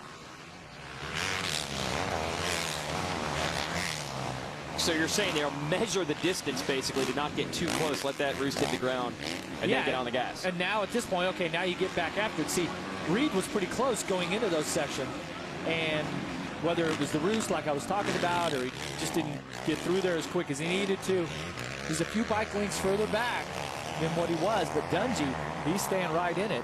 Well, the next thing I was going to ask you, if you're Reed, you might back off a little bit to not catch the mud coming off of Millsaps' bike, but you can't back off too much because you got Dungey right there. So how does he play it right now? Well, they're both kind of in the same boat, but it's who wants to risk the potential of going through all of your tear-offs. Now, they probably want to run 21 to 28 tear-offs here, laminate packs of 7, let's say, maybe throw 4 of those on. But definitely, oh, look at that. Morocco's leap, and Millsaps times it perfectly. Almost hung up the rear tire on there. Dungey has begun to close on Reed, and we are near the halfway point of this moto. Let's reset it. Davi Millsaps leading, Chad Reed second, Ryan Dungey third, and only about 2 seconds separating 3 riders. And the fans beginning to cheer this battle. Pick a favorite, get to the fence, look at Dungey go after. He actually caught roost from Millsaps. He was so close to the leader, even though Reed was in between them. Instantly pulls the tear off before he goes over that Lucas Oil drop, because you don't want to come over that and just be blinded with mud, and that's... Reed just pulled some tear-offs. He's going after Millsaps. He's dealing with pressure from Dungey. He doesn't want any of that, so he's going to try to go to the #1 spot. Now, there is a situation where if you are literally right on the rear tire, some of that roost, you can block it with the front fender, okay? But, I mean, you got to be right on it. But you can see right now, Reed said, okay, now it's time to turn up the heat and do something with this. I've been back in the back long enough. Let's see if Dungey right here on the outside, see what sort of line this is. Oh, it didn't work. Wow, it did not lead him back onto the track. Meanwhile, we got a little bit of steam coming out of the bottom of Reed's bike, so a lot of different things to watch. And what we can't watch is Michael Byrne, who is out of this race, but he is with Aaron. Aaron? That's right, you guys. He's here in the mechanics area, watching, observing. Michael, what went on out there first off, and are you watching the lines that these guys are taking for your next moto? Yeah, I'm just checking some stuff out on the first lap. I came into the off-camber and my chain broke, so just one of those things. There's not much you can do about it, so just check it out and then come back for Moto 2. See you then. Well, he's got a great race to watch while he's at the sidelines. How about this? Millsaps, Reed, and Dungey all over each other. Reed putting another press on Millsaps. Let's see. Nope. Millsaps slams the door right there, but no doubt Michael Byrne cheering on his fellow Australian, good buddy Chad Reed to take this win here, but Reed around the outside. They're headed to the biggest jump, not just on this track, but in this series. And Reed makes the pass on the outside. Instantly pulls the tear off once again. He just risked it all right there. Now let's see if Dungey can make the same move, because I got a feeling these guys are going to start to pull out on Millsaps here as they come around. Reed turns a 214, and Millsaps drops from a 214 to a 216. Dungey at a 215. Dungey needs to get Millsaps, and he's going for it. On the inside through the first turn, that's where it hooks back onto the start straight. Can Millsaps get him back? No. So Dungey's into second, and we might just be set up for yet another Chad Reed, Ryan Dungey battle, and we have seen several classics between them already this year. Yeah, and it'd be interesting to see here if Millsaps can pick up on some of the lines, because you have a tendency when you're out front and you're comfortable, just kind of stay in the same line. And then you realize that, okay, wait, these guys have got some better lines. I need to check this out. So he may be able to drop from that 216, drop it back down to a 214 again, and stay with this lead group. But it's going to take a big effort. Well, what do you think, Jeff? Reed and Dungey, are they going to push each other to another level now that they're 1-2? Might they go even faster than they were behind Millsaps? Or are they already going as fast as they could? Well, they're riding like champions do in this situation. You notice this isn't a desperation last lap for the overall championship on the line type rides that they're putting in. They're solid, they're conserving energy, they're focusing on their technique. But I'll tell you, we did see a little bit of steam coming out the radiator overflow of Chad Reed's bike. Yeah. Possibly out of Dungey's bike too. 101 at the start of this moto, humidity through the roof. Now, rough moto so far for Villopoto, who is still outside the top 20. Actually just got inside. He's now 18th. However, his teammate Jake Weimer is now out of this race, but he is down with Aaron. Aaron, what's happening with Weimer? That's right, guys. A tough break for the factory Kawasaki team. Jake, take us through what happened out there. We didn't see you crash. Yeah, no, I got the whole shot, which was cool, and was running up towards the front there, and just something with the bike. I'm not really sure. It's super hot today, so I don't know if something just overheated or what, but no crash or nothing, just a little bit of a bike problem. I'm not sure what it was yet, but we'll be ready for the second moto. Well, tough break for both Monster Kawasaki riders. Then Weimer is out of this one, and Villopoto in 18th has got to make up every point he can, Jeff. So just talk about how critical these moments are for Villopoto. Every pass could loom large by the end of the year. Well, if he's in 18th right now, that'll give him 3 points. And it may not seem like a lot at this point, but especially in this type of championship where you're not just battling one guy for the title, it really seems to be a three-way chase right now. These three champions have separated themselves. So, yeah, and Villopoto's never won this championship. He's never ran a complete season in the 450, but so many motos, so many points on the line. You just never know when someone's going to have a bad moto like Dungey did. Reed so far hasn't really had a bad moto. Yeah, Reed would score 25 points if he wins this moto. Villopoto, who just moved up past Ben LeMay to get into 17th. Now Villopoto would score 4 points. So there'd be a 21-point difference between Reed and Villopoto if it ends like this. So Villopoto's got to keep charging forward. Lake Michigan not too far from him. Or not too far from us. And right next to this kid who's got himself one that didn't get away. Stay with us. Has this ever happened? Lucas Oil AMA Pro Motocross Championship coverage continues here on Fuel TV. Sure, our one to watch, Jake Canada, looking for a breakthrough run this weekend. His first ride with Moto Concepts Yamaha. He is running 11th, just lost a spot to Mike Alessi, but Alessi is one of the stars of this sport, so nothing to be ashamed of there. Canada in 11th place. It's still a pretty strong run. Well, and it's nice to see Jake Canada here. He switched teams, very little time on this bike. Yamaha's a completely different bike than the Kawasaki that he was riding, so it takes a while to get used to it.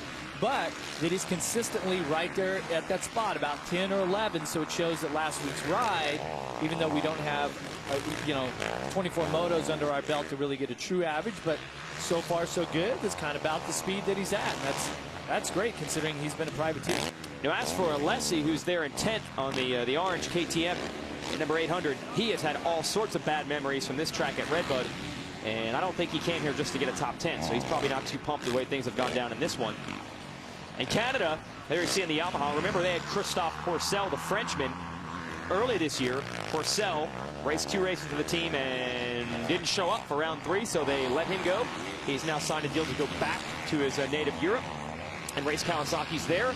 And Kyle Chisholm, who was injured in Supercross, attempted to return from injury. He is still not 100%. So they've replaced Pourcel and Chisholm with Canada and Ben LeMay over at Moto Concepts. And here we're watching Alessi, and on the right side of the screen is the Lucas Oil Troy Lee Honda 144 of Christian Craig. And they're up and over Larocco's lead. Battle is on here. Alessi's beginning to move forward, Jeff.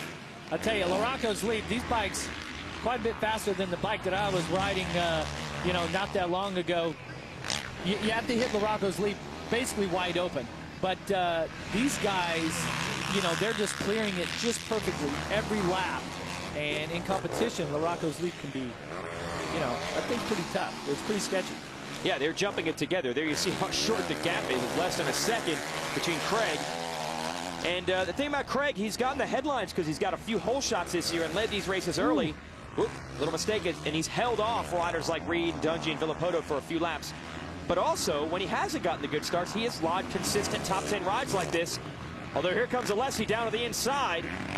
Surely the short line will win out on that. That was good for about 10 bike lengths right there. You can see Craig kind of pulling up a little bit. Didn't put up too much of a fight at that point, but he also is riding within himself and saying, okay, if I have it, I'm just going to ride my best race right here.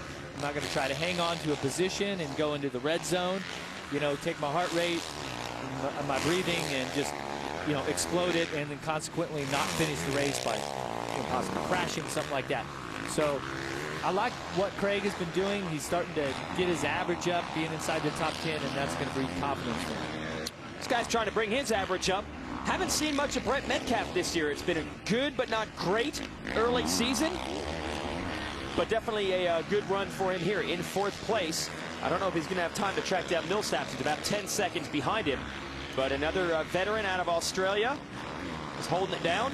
And then we'll wait for our 5th place rider. It is Brayton. So the Joe Gibbs Racing Squad, Muscle Milk Toyota back, got to be happy about this. They've got Millsaps in 3rd and Brayton in 5th. Yeah, and Metcalfe has been inside the top 10 every moto, but not inside the top 5. Yeah. This will be his first top 5 moto finish of the season. And then next comes Andrew Short here on the 29 on that 350 KTM. As Alessi rides the 450. So we see Short try to bear down on Brayton to get inside the top 5. And we'll see maybe next time around how he approaches Larocco's lead on that 350. The KTM folks say the 350 and the 450, they say the peak horsepower is the same. You just need to rev the bike harder to get to that horsepower number. So does that change things up riding style-wise? Well, and that's a situation where on the 450 displacement, if you can sacrifice maybe a little peak horsepower to kind of spread it out, get a little more low-end, low RPM torque, a little more horsepower down low as we take a look at Josh Grant. Or if we say, okay, we want to try to make the most peak horsepower, but we're going to sacrifice on torque and low-end horsepower. Okay, so they're kind of moving it around, but, you know, I mean, the piston's just not the same size. That's all there is to it. Josh Grant back in action. Was thought to be done after he hurt his knee last week. He is in 7th. That's a solid ride, considering he wasn't even supposed to be here today. And Ricky Dietrich is in the number 8 spot. And Dietrich has really settled in as a top 10 and occasional top 5 threat in motocross. We might just stop calling him the converted off-road guy and just call him a motocross racer. Hey, but how rutted and soft and sandy and just nasty this track is. I rode the Alligator and those type of things, the GNCCs, where the track is like that, the race course, you know. Wait a minute. Dungey has closed back up on Reed. So Reed has got some tough terrain to deal with. It's not just a track, but it is pressure being applied from Dungey. I thought Reed might have this one tucked away, but Dungey's going to give it one more shot. Yeah, but it's interesting because there was only a 2:16.8 for Reed and a 2:16.4 for Dungey. He only picked up 0.4 of a second. It's been slowly but surely beginning to close up on Reed. We are set for a showdown at Redbud. Waiting for the 2-lap car to come out. Stay with us. Kawasaki's Good Time Sales Event. We're running down the stretch here. First 450 class moto of the Lucas Oil AMA Pro Motocross Championship. Rockstar Energy Drink National from Redbud. Chad Reed trying to hold off Ryan Dungey. Hey, Jason, let me ask you. You like big talk? Yes. Big sports? Yes. How about big tunes? Yes. Then you need to check out the Daily Habit. All right. When can I watch this? The wildest late night party on television, weeknights at 11 p.m. Eastern and Pacific. And don't miss right after this, you got a special, the best of. Pat Parnell and myself are going to break it down and give you the best of the day we have it. Clips. It's awesome. Can't miss it. Comes on right after this. Okay, so just the Jeff Emig show keeps rolling on. That's once it. we're done here at Redbud. Cool. All pro, all day. Yes, you see gold where you look. I don't know what's going on Chad there. Reed is beginning to try to pull away again from Dungey. It was 1.4 seconds. Now it's 1.8 seconds. That gives you an idea how evenly these two are matched on speed. Dungey's still there. And you know, I do see some pink in those numbers on the back of that jersey now. I'm kind of colorblind, color stupid. I'm not really sure what you call it, but Reed is starting to get smaller. If you're Ryan Dungey, he's starting to look smaller in the distance. And Dungey had just closed it up, starting to take some roost on. No doubt both of these riders, as they moved their way to the 1 and 2 position, went through quite a few tear-offs. And I tell you, a rider who's gone through a lot of tear-offs is right here, Villopoto. No visor on his helmet. Came from, what did we say, 38 the first lap? And now the bodywork on his bike is just falling off. Anything else this guy's got to deal with? Feet off the pegs. This is just an ugly ride, but look at the lap times. 2:14. Last lap around, our leaders were 2:15 and 2:16. Going faster than the leaders, but parts hanging off this bike. No visor on his helmet, and that was a whopper of a crash early. He's probably hurting to some degree. Man, way to regroup, huh? Yeah. So maybe the bike's getting lighter. Like maybe without the visor, he's moving through. I don't know what the barometric pressure is here this weekend. I don't know any of that stuff, but a great effort for Villopoto as he works himself up to 12th now last time around. And how about this? Reed last time around ran a 2:14.7 and Dungey a 2:14.8. Can you get more evenly matched than these two? They're picking it right back up, and you can tell it's into the moto. They said, okay, you see the light at the end of the tunnel. You know that there's a cold bottle of water and a wet towel waiting for you. So there's kind of that part of the moto when you kind of settle in a little bit. But now the track is rough. It's nasty. The points and the moto win is on the line. Start to see the intensity rise a little bit. This is what it's all about. And I'm really proud of Ryan Dungey right now, too. He is really putting it down, and he's going to put the pressure on Chad Reed, and we'll see what sort of composure the former champions, both the former champions, can lay down here as we get in late into this moto. Well, again, we've seen Dungey in this position several times this year, and not very often have we seen Reed crack. But a lap and a half to go on a track that's very rough. We've already mentioned the temperature out here. We're up into the triple digits today. Then throw some humidity in on top of it. This is a battle of wills. For them. Well, for them. For us, it's about 65 here in the TV booth. It's nice. Yeah, these guys might want to hang out with us after this moto to cool off. Here they are through the sand whoops, and Dungey had to take a different line on the entrance because the rider was down, and look at the distance Reed opened up on him. Yeah, Reed had to square off that inside berm, too. But here we go, massive tabletop coming down. See Reed's bike jumping around underneath him. Dungey's bike does the same move. They get on the throttle, shift to second, right about, or shift to third. 130 feet here, Larocco's lead. Well, it doesn't get much better than this. The white flag is coming out. We'll have 1 lap to go. Ryan Dungey versus Chad Reed again. We saw a very similar situation at this race last year. Reed got tangled up with Ben Townley and went down. He wants to finish the job this time. Boy, look how nasty the track is. You got 1 lapped rider in there. That looks like Albertson. Yeah, rough go of it for Albertson this time. Mike Gosler, the mechanic for Ryan Dungey, says you can. He's got to get around Albertson first. That's what it's all about, Weege. It's about positive thoughts, believing in yourself, and it's you know, keep telling yourself. I remember being in this situation where you're just thinking, okay, you can do this, stay with it, hit this turn right, go here, do this, you know, and you try to think your way through this whole thing because the mental game is so tough right now as your body is already taxed. The track is rough and gnarly. What more effort, what additional effort can you throw out at this point to try to win this moto? And somehow we are seeing it. Dungey is right behind Reed. They have both pushed the pace all the way down to the end of this one. And remember, Dungey needs points. Good finishes. He needs to gain those points. Yeah, he'll lose 3 more to Reed if he finishes second in this moto. They're going to make up a bunch on Villopoto, who has climbed all the way up to 10. But he is not a factor for the win in this one after an early crash. So it's down to 2 men. Reed in red, center of the screen. Dungey right behind him.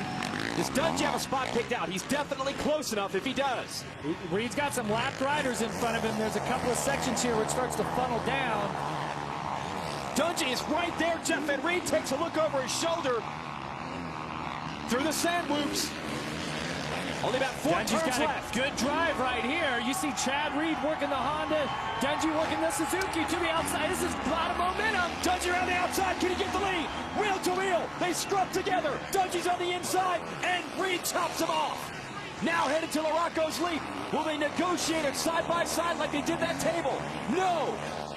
Reed able to maintain the spot. 2 turns to go. Dungey comes up just a little bit short on Larocco's leap, and that's going to give Reed a little breathing room headed towards the finish. And that might be all Reed needs. Chad Reed wins a very exciting first moto at Redbud. Ryan Dungey right behind him. And the fans here are the big winners in that one. They got to watch 2 of the best in the game battle it out for 36 minutes. And look how fast Dungey took his goggles off right over the finish line. Reed now, it is hot out there. It is humid. Fans are excited about the fact that they might get some Kawasaki souvenirs, all the stuff that has fallen off Villopoto's bike and body in this moto, and he is somehow able to keep it upright, charge to the finish, and maybe score a top 10. He's actually climbed up to 9th. He's just put Craig behind him, and now he's going after Alessi. And if there's one guy that Villopoto does not want to see in front of him on the last lap, it's his old buddy, Mike Alessi. Let's see if Villopoto can get him. It'd be 1 more championship point. 9th will give him 12 points. Chad Reed just scored 25. Dungey 22. Big tabletop. Now here we are, second half of this final lap. Hey, Villopoto coming through the pack, turning 215s, 217s. Craig, Canada, Alessi, these guys are up into the 220s, upwards of anywhere between 221 and 228. So Villopoto just on the move right now. Alessi had 7 seconds on him last lap around. Man, we thought that Reed and Dungey were pushing on the last lap. Villopoto might be going even harder to try to get Alessi and gain 1 spot. Got the good aerodynamics without the visor, at least in midair over that jump. Doesn't matter, he's going to run out of time. And Alessi is going through the finish line. Just in front of him. Arch rivals there, no doubt. Yeah, so Villopoto, a valiant effort from 37th to 9th after a big crash. But Chad Reed outlasts Ryan Dungey to win Moto number 1. We'll talk to him when we return. What a race. This is how close it was with 3 corners to go. This was it. This was for the win. Dungey around the outside. Reed squeezes him off and holds on. Doesn't get much better than that. We'll be right back to talk to our race winner when we return to Fuel TV. Has this ever happened to you? A Marcus Oil AMA Pro Motocross Championship has just wrapped its first 450 moto from this Rockstar Energy Drink National at Redbud. And Chad Reed, this guy, you can knock him down, but he always gets back up. Here's last year at Redbud. On the last lap, you've got a battle on your hands. You got Ben Townley on the 101, Ryan Dungey the number 5, and Chad Reed is in 3rd on the green bike. Then watch, Townley's going to go down and collect Reed with him, and somehow Dungey escapes with the lead and the win. Frustration for Townley and Reed. Here we are 1 year later, and Chad Reed repays Ryan Dungey and beats him for the first moto win. Let's send it down to Aaron with Chad. That's right, you guys, always some amazing battles. And Chad, 1 year ago, we just saw that footage with such an amazing battle take place. Do you think that this place owes you one? No, I mean, you just have to be in the right place at the right time. That's what racing's about. And came down to the last lap, and man, I miss BT out here, actually, bringing that up. But Dungey was on fire last year, and we got a little better equipment and a lot better equipment, and just I'm more comfortable and just having a blast out there. It's being fast is one thing, man, but you got to be really smooth, pick your lines. It's super gnarly, and getting past is tough. So I was out of tear-off, so I knew that Dungey was going to be out of tear-off, so I was just trying to take full advantage of that. Speaking of being on fire, he was bringing the heat at the very end of that race. Did you feel any of that pressure? I don't know if it was him bringing the heat or this Redbud bringing the heat, but man, it's hot out here, and I just want to give a huge shout out to my wife Elle and my little guy Tate and Jenner at home. I miss you guys, wish you were here, and all the sponsors, all the guys at Bellray, TwoTwo Motorsports, Honda, Metcalfe Pro Second, the guys at Dunlop. We gambled a little on tires, and I think that paid off. Another bounce-back win for Chad Reed. It was a rough one for him last week in Colorado, and he responds by going back to victory lane today. We'll be right back. on top of her. Welcome back. Lucas Oil AMA Pro Motocross Championship coverage here on Fuel TV. It just finished a fantastic first 450 moto, and we'll show you exactly how it went with our race recap. Kawasaki up front off the start, but it's not Ryan Villopoto who's one of the big favorites in this tour. Instead, it's actually his teammate, Jake Weimer, is going to lead them through, Jeff. Davi Millsaps gets a great start also. Chad Reed's up there along with Ryan Dungey. And then big trouble for Villopoto. He and Tommy Hahn tangle. There's Villopoto on the right side of your screen tumbling. He's hurt. Lichtel was in there too, but Villopoto way to your right. Hahn would go out of the moto. Villopoto, who's still on the ground, would get back up and turn some blistering fast lap times. Millsaps led to about the halfway point. Then Reed put on a charge. There he is on the outside. And the man on the number 22 Honda would take the lead. And then Ryan Dungey would follow him past Millsaps to get into second and keep the pressure on your leader. So we come to expect these battles between these two, but this might have been the best yet. Last lap, here we go. Dungey tries to go around the outside, and watch Reed almost goes down, stays in the throttle, and stays in the lead. And holds it all the way to the finish. That's how close it was. 1.5 seconds, the final margin between Reed and Dungey. And speaking of Dungey, let's send it down to the podium with Aaron Bates. That's right, Ryan Dungey pouring on the pressure all the way down to the final lap there. But Ryan, you had said earlier that you need to make things happen earlier in the race. Do you feel that you made that happen here? I feel like I did, but I didn't. You know, I got by, and once Chad got into first, I was able to get into second, and tried to make it happen. You know, I just couldn't do it. But you know, we got one more moto coming up, and prepare for that one. You guys will notice that he's wearing the Oakley Hero sunglasses. It's a foundation, the Infinite Hero Foundation, is dedicated to honoring members of our military who have made heroic sacrifices to protect our freedom. Watch the best Kung Fu Cult Classic films every Saturday, only on Fuel TV. That's late night at 11 p.m. Eastern and Pacific. Go to fuel.tv for movie titles. Yeah. Lots of great stuff coming up here on a Saturday. We complete all these motos. We got racing, Kung Fu, the whole thing. Let's go back down to the podium with Aaron Bates. It's the second time this season that we've seen Davi Millsaps make it up here to the podium after a moto. Davi, it's halfway point of the season, and you're 5th overall in the standings. Is this when we see Davi Millsaps really turn it on? I mean, I hope so. That was the first ultra I had in forever, and it was just cool to be out front. I wasn't used to that pace for the whole time, and you know, I just want to thank Muscle Montoya, JGR, and everyone else out there. You know, I really appreciate it. Congratulations on a strong performance. Show you the results here from this race that just completed. We, of course, know that Reed, Dungey, Millsaps were 1, 2, 3. Brett Metcalfe, great ride for 4th. And Brayton, Millsaps' teammate, another good ride. He's in the top 5. Josh Grant was not even supposed to be here today with a knee injury. Finishes 7th. And Ryan Villopoto from about last to 9th with parts falling off of his bike and his body. Amazing ride. Take you through the rest of the top 20. Shane Sewell and Travis Sewell, a couple local boys in the top 20. Yeah, Wyndham was up from about 35th up to 12th, so pretty strong ride for him also. Jake Canada was our one to watch, 11th place. Fantastic ride for him. They're pumped in the Sewell brothers. They're being in the top 20. They're both Indiana natives, so not too far away. Ricky Dietrich lost. It was in the 8th and went back to 22nd late in that one, so tough luck for him. Fredrik Noren, our visitor from Sweden, 24th. He just missed out on championship points. So did Evgeny Mikolov there, the Russian rider, who finished 21st. And then tough luck for the riders right here at the end. Michael Byrne lost a chain. He was 40th. Hahn crashed out. Weimer's ran into some bike problems. He finished 36th. Tough race for a lot of these riders. Ryan Villopoto made the best he could of it, but he's going to have to bounce back in Moto 2. We've got a lot coming up later on here tonight. We'll have our second 250 moto coming up on speed, so you definitely want to watch that. And that's what it's all about in motocross. You've got to be consistent through a wide variety of motos. And that's what Reed and Dungey have done this year. They've continued to battle, but they've kept the bikes up front. Whoever wins, the other guy finishes second, so they're keeping the points close. That's why you got to keep watching all year long. It's definitely going to be exciting. We're glad you could join us for 2 straight hours of live motocross coverage on Fuel TV. We'll take a weekend off, and we'll see you in 2 weeks at Millville, Minnesota. For Aaron Bates and Jeff Emig, I'm Jason Wygant. Congratulations out to our moto winners, Chad Reed and Blake Baggett.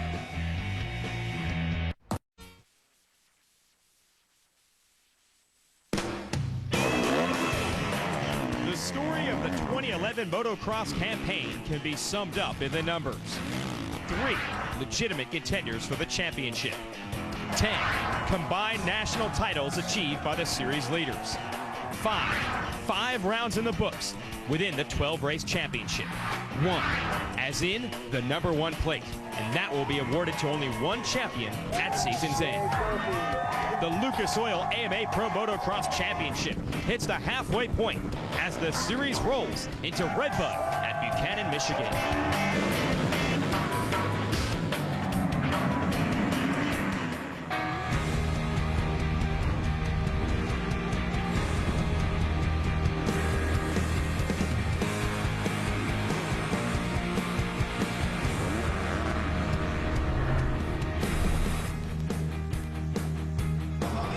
Just a few miles north of South Bend, Indiana, home of the University of Notre Dame. It's round 6 of the Lucas Oil AMA Pro Motocross Championship, the Rockstar Energy Drink, Redbud National in Buchanan, Michigan. Hello, everyone, and welcome to NBC's live coverage of AMA Pro Motocross. Jason Wygant, joined by a pair of elite athletes, Jamie Beswick and Jeff Emig, here for one of the crown jewels of American motocross racing, Redbud. Jeff Emig, you've won 4 AMA National Motocross Championships. Talk about what this race means to the riders in this series. Well, the first thing is that it's July 4th weekend, holiday weekend. The people come out. The spirit of the weekend is just incredible, and the energy that the fans bring. Second is this racetrack. I mean, this place is one of those tracks on the circuit that we just love to come ride. They got the tractors going on right now. They're tilling it up. There's lots of moisture in the track and some huge jumps that these riders will have to conquer. Jamie Beswick, you're one of the all-time greats of action sports. Talk about motocross as an action sport and how difficult it will be to become a champion today. Well, you know, to be a champion today, you've got to get over these extreme conditions. We've had a storm roll in, and it's brought the humidity. And these guys are really going to have worked hard in the week prior to this to get that cardio and fitness level to a maximum. And while we've brought the heat with Mother Nature, there's a battle going on, a very heated battle right at the front of the pack. Villopoto, Dungey, and Reed. It's anybody's game. It's a tight points race. But hey, they didn't just waste all the fireworks for the 4th of July. They saved some back for Redbud. All right, we're excited to watch it. And let's welcome in the 4th member of our broadcast team, Tiffany Simons. Ryan, it appeared from the start of Moto 1 things weren't just going to go your way today. You battled from the back of the pack up to #9. What happened and how'd you recover? Yeah, I just got an okay start, and then ended up going down over on the backside over there, a couple turns in, and started dead last. So had to work my way back up, and 9th. So it's not too bad. It's a good recovery, but now we got more work to do. Good luck to you in Moto 2. All right, guys, and now as we move on down, over to Brett Metcalfe. Brett, you've consistently been inside the top 10 throughout the season. You finally broke into the top 5, placing 4th in Moto 1. What was different about today? I just got a great style. You know, the Rockstar Makita Suzuki got out there a little bit better. So, you know, that was really a big key to it. And after that, I rode a good race. Looking forward to doing it again Moto 2. And other than that, had some ups and downs this season, but we got to start turning around. Good luck to you today. All right, and then let's make our way back here to Chad Reed. Chad, part of being a smart competitor is recognizing the strengths in the other riders that you're competing against. Tell me what you see in a guy like Ryan Dungey and Ryan Villopoto.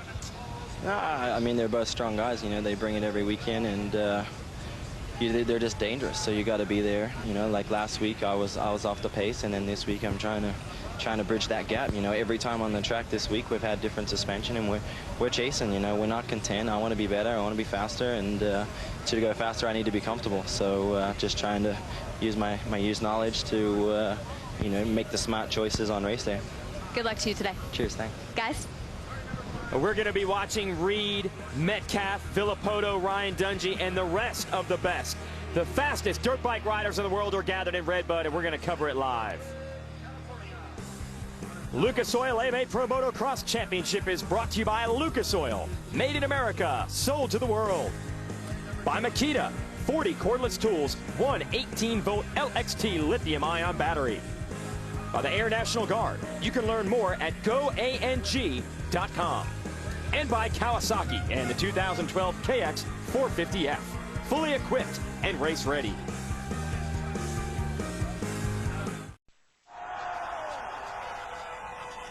Lucas Oil AMA Pro Motocross Championship.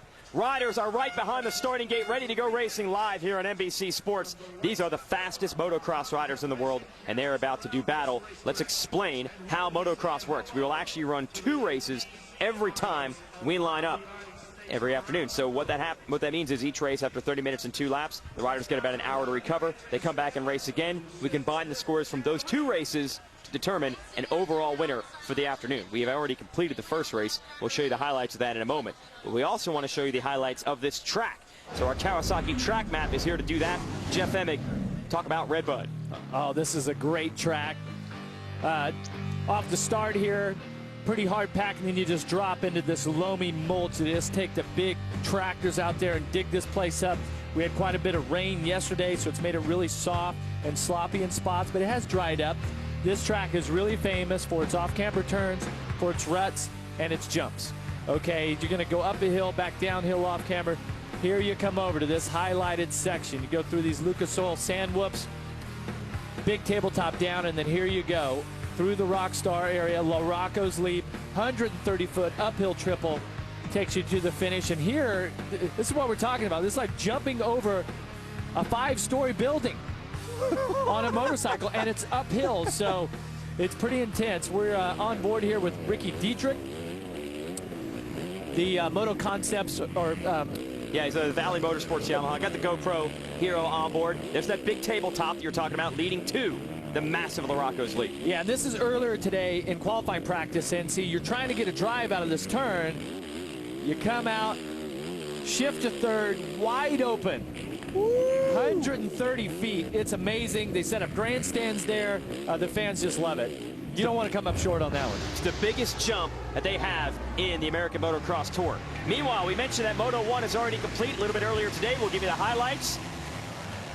2 things you'd expect. Someone's going to grab a whole shot, get an early lead, and then you'll see some crashes. That's the way motocross works. You get the start, you take advantage. Jake Weimer on the green bike, number 32 in the lead. And the 18 of Davi Millsaps are up front, but the riders who didn't get the starts are down. Rolling, tumbling on the right side of your screen is Ryan Villopoto. Tommy Hahn in the middle with the red and yellow, barely able to get back to his feet. So Villopoto and Hahn were way back, while these riders, Millsaps, Reed, Dungey, Weimer were up front. And you can see it wasn't just the other riders they have to battle, but the obstacles on the track and the roost and all that soil coming up. And this is Chad Reed taking the lead over Davi Millsaps. And he did it over the big La Rocco's Leap. But then Ryan Dungey followed him through. He got around Millsaps, so we were set. The 22 of Reed, your 2009 champ. The 1 of Dungey, your 2010 champion, ready to go at it. As for Villopoto, Jamie, this was an amazing comeback for him. It really was, but it's such a tough day. He got a terrible start when he needed the best start. Yes. You know, he's really tight in points against Reed, and he knows now he's given Dungey a clear shot to gain some big ground, you know, and that's imperative in this title race. Reed holds off Dungey. Look how close that was down to the end, and you're right. Villopoto was not with them off the start, so he was not with them at the finish. We'll see if the number 2 Kawasaki rider can turn it around here in Moto number 2. Let's go racing live on NBC Sports.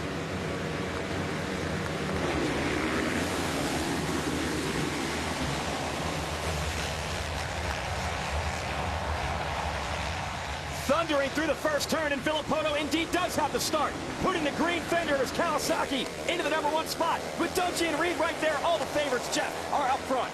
Davi Millsaps was 4th, made a little mistake, but all of the top players from Moto 1 are there. Add Villopoto into the mix. We've got the championship battle right here. And this is right what Villopoto wants to do. He wants to stretch his legs straight away and gap all the big hitters that are coming behind him, because he knows Dungey has already, he's sitting in great position after that first moto. Reed, he won. He's got to gap them now in order to just gain some ground on these guys. Mike Alessi is 4th on the Red Bull KTM, and then 5th is the Rockstar Suzuki of Brett Metcalfe. So those are your fast 5. A little mistake from Villopoto, your leader. Dungey on the 1, closes up with Reed in the 22 right behind him, Jeff. Well, it's going to be a chess match right now, and what they need to do is they need to make a move on Villopoto, because he has that ability, especially on a track like this, to check out. He has got some amazing speed. when it comes to motocross, and he can really lay it down when he has to, and he showed in Moto 1 that he can turn as fast the laps as our winners did. And that was the thing, you know, he had a big crash in Moto 1. It took him out. He sat on the sidelines. Yet at the end of the race, he was still putting in fast lap after fast lap. Sorry to interrupt, Jamie, but Mike Alessi has struck and he has gotten around Reed. So we were wondering, can anyone run with the fastest 3 men in the game? Well, now we got a fast 4 because Alessi is a factor. Reed obviously made a mistake, and Alessi got by. And for Chad Reed, sense of urgency right now, if he wants to win this moto or the overall, he really has to get on it. You can see he's doing anything he can to try to get past Alessi straight away, not wasting one bit of time. Yeah, he definitely can't let Dungey get too far ahead, otherwise he knows the consequences of Dungey's actions. So get past Alessi, all's good, but LaRocco's lead today is absolutely going up. The crowds down there are absolutely insane. I mean, it's the 4th of July weekend. Everybody's here to celebrate Independence Day, but they just celebrate anybody clearing that jump. The way these riders are hammering into the first lap, you'd think that the race just ended. They're racing to the finish, but this is a marathon, not a sprint. We'll race for 30 minutes and then go 2 additional laps. But Reed knows you give Villopoto and Dungey an advantage of even 1 lap or so, and they will pull away from you. Then it's Metcalfe, and he's got Josh Grant right behind him. Grant had a knee injury, wasn't even supposed to be able to race today. He is toughing it out. There's Metcalfe on the 24, the yellow bike, and then Grant on the Ray. Yeah, and Millsaps, who led Moto 1 for a majority of the race, started 4th and now has slipped all the way back to 7th here. Metcalfe, a veteran out of Australia, starting to feel the flow here a couple rounds into this series. Speaking of the flow, Reed has found it, and that has allowed him to close back up on Alessi. But while they're battling each other, leaders are getting away. Yeah, the leaders are really starting to check out right now, and that's bad news for Chad Reed because he needs to start with them. You know, having Alessi, who was off the pace in the first moto of what the leaders are, it's kind of a roadblock, and there's some of these spots right here that you're just taking the roost, and there's not really a lot of passing area. So Chad Reed, when we go to the other part of the track where it opens up, he has to make that move, and he has to close that gap or the leaders will be gone. We watch Grant battling Metcalfe right now to get into the top 5. And the thing about Alessi, Jamie, he's one of the hardest riders to pass. He's one of the best starters in the game, so he is used to dealing with pressure from fast guys like Reed. He will not just let him by. Grant going after Metcalfe. Great racing all over the place. Yeah, definitely. You know, it's great to see Josh Grant coming back. You know, it's only a few years ago that Grant was taking the win from Reed. But yeah. We talk about Reed, you know, right now he's had that rhythm disrupted by Alessi. He needs to get back, he needs to focus, and really just work on those smooth lines that took him to that first race victory. Josh Grant had a torn ACL in January, missed 6 months of racing, came back for 2 weeks, and then hurt his other knee last week, and we thought he might be gone for the rest of the series. He is riding through the pain today, and you cannot tell. He is trying to get past Metcalfe for 5th. That guy is an animal. I mean, mentally, he's unbelievably tough. I mean, these guys have to be physically fit, but it's also the mental side of things. And to come back from such an injury and then get re-injured again, yeah. I mean, that right there can be destroying for any rider. But Josh just showing everybody that he's one of the toughest competitors out there. Then you've got Millsaps here in the 18, Muscle Milk Toyota Yamaha. That's the Joe Gibbs racing team. He was leading the first half of the first race today, but then second half, Reed and Dungey got by him. But Millsaps has shown he has the speed to run with just about anyone in this game. And he looked really good, but I think, you know, after speaking to a couple of the guys from JGR, they said he got nervous about being out front. It's not a position he's really accustomed to. And to add to that, a little bit of arm pump, you know, all these factors just play on that guy. Well, and look who's starting to sneak up. We've just seen Kevin Windham make his way into the screen, and he rode from behind up to 12th in Moto 1. Definitely outside of the top 10 was not where he's accustomed to. Now, we are curious to what this blue vest that Brett Metcalfe here, the number 5 spot, is running. Tiffany, do you have any insight with that down on the track? Of course I do, Jason. I was just talking with Brett's mechanic, Mark Valcourt, and he told me, essentially, imagine an ice pack, now make it a giant vest. When Brett came out, he had it on, and Mark was actually surprised that Brett was going to ride with it. He looked at him and said, hey, are you going to keep that thing on? And Brett said, yes. It's basically just an ice pack. It's extremely wet, and he's wearing it to keep him cool as he rides through this 100+ degree heat.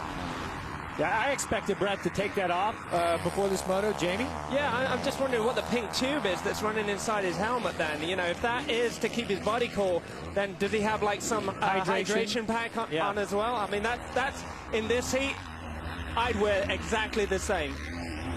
Yeah, I don't know. It seems like that you would, you know, like the perspiration and all that, you wouldn't get that wind that's going through your chest area. But I'll tell you, a nice ice pack around your body feels good on a day like today. I'm sure there's plenty of fans that wish they had it on because it's hot out there right now. I'll tell you what feels good right now, having the lead and pulling away. Ryan Villopoto, you saw how aggressive he was for those last couple of turns, Jeff, and he is trying to gap Dungey. He is really pushing the pace. 2:10.7, Dungey a 2:12 flat. So Villopoto just set the fastest lap of the day.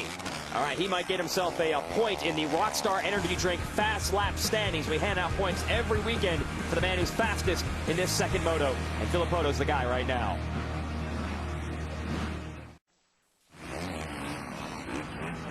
The Lucas Oil AMA Pro Motocross Championship rolls on here.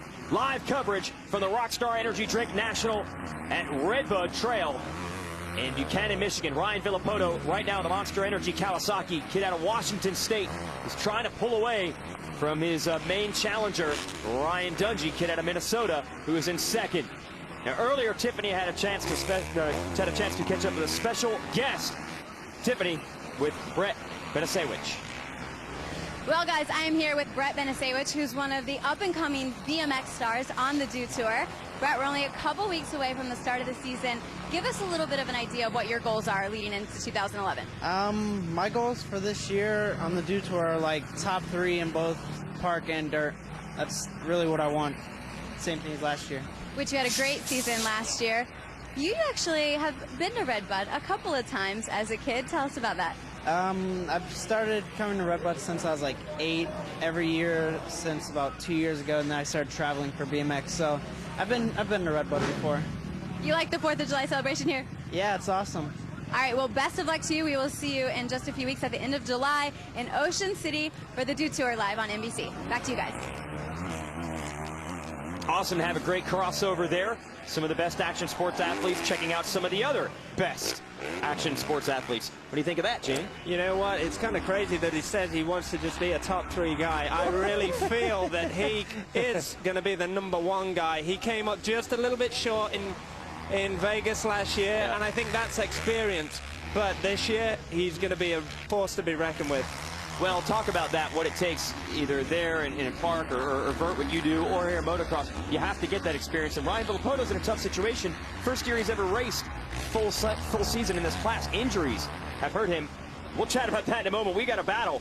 Mike Alessi is still holding Chad Reed at bay for 3rd. Unbelievable, Jeff. Yeah, and Chad Reed should have the potential, you know, theoretically, to run up there 213s, 214s. Alessi's at a 218 and Reed's a 217, and he's kind of got caught back behind there. He couldn't make the move. The leaders are 22 seconds out on Alessi, and that has taken Chad Reed's whole momentum and all that flow he had and just really disrupted that. But that was because of a mistake that Reed made on the first lap. And Tiffany, what are you hearing on this battle for 3rd place? Well, guys, I was speaking with Chad earlier, and I asked him, hey, is your main concern Dungey and Villopoto? He responded with a confident yes. Then he thought about it for a second. He goes, no, actually, that's not true. I'm also looking at Mike Alessi and Kevin Windham. He goes, Alessi, because he's a good starter, and Windham, because he's smart. Reed is a guy who knows the strengths of everyone out there, and Alessi is a guy he was watching all weekend long. That's a great point, because Chad mentioned that at the top of the show. He knew what he was going to get out of Dungey and Villopoto. They're dangerous if they get out front. That's exactly what has happened. And as we said before, Alessi's so experienced with getting good starts. He knows how to hold riders off. Well, yeah, but he's putting in a great ride, Jamie. I mean, he's been solid, turning in 217, 218s, not too bad. Yeah, real good, you know. And after that first race, he said he took a gamble on his tires. And Jeff, I want to ask you. This is Reed, right? Yeah, this is Reed. You know, I mean, coming into this race this weekend, obviously tire choice is going to be imperative. But on a track that's had water overnight and then starts drying up through the day, what tire choice do you go with? You go with the big digger. Really? Big knobs to get in there off that deep start. Yep, and just dig through all this deep sandy soil that they have. Where it doesn't work is in the parts of the track where it's really hard packed. So, And let's see if the selection of tires for Reed works better than the selection for Alessi as they head to the 130-foot Morocco's Leap. And the fans, they have, of course, big bleachers set up over there because that's the spot everyone wants to watch from. They almost got to see Reed make a pass, but not quite. Alessi is proving stubborn. He's working hard right now, and Alessi is putting in solid laps, hitting all of his lines, but Reed's got to do something special. At this point right now, I mean, I expected him right away to just strike and make his way past, but now he's settled into the flow of Alessi when he should have been attached to the pace of the leaders, and he's just going to kiss the overall. You know, he needs to get a third.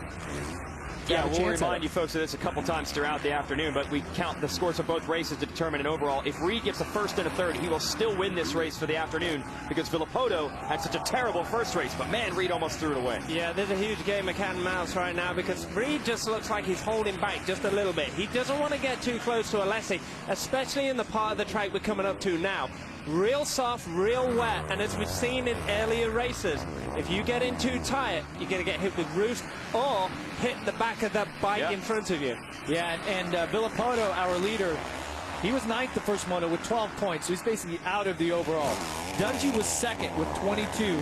Reed was first with 25.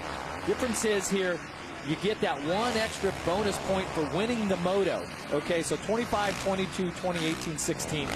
And right now, you know, Villopoto's going to make up some points, but Dungey's in a nice spot for the overall. But it just this pass will make the difference. And he tried everything back there to make that pass, and still could not get around Alessi, and lost 10 bike lengths in the process. You know, just being real tentative in that section. Now is the point where he really picks it up. He'll just really charge through that sand section, and look at the lengths that he picks up on it. Yeah, he's got about 10, 12 bike lengths to make up through here, and then he usually gets it by the time they get back around to the finish line area. So speed is not the issue, Jeff. He just can't find a way around. Yeah, Chad Reed needs to regroup. You see him take a look to his right hand to see who is behind him. It's Brett Metcalfe back there in fifth, but so far so good. Looks like Dungey could get this overall. And Alessi responding to the challenge from Reed, picking up his pace and pulling away. Villopoto's trying to do the same to Dungey.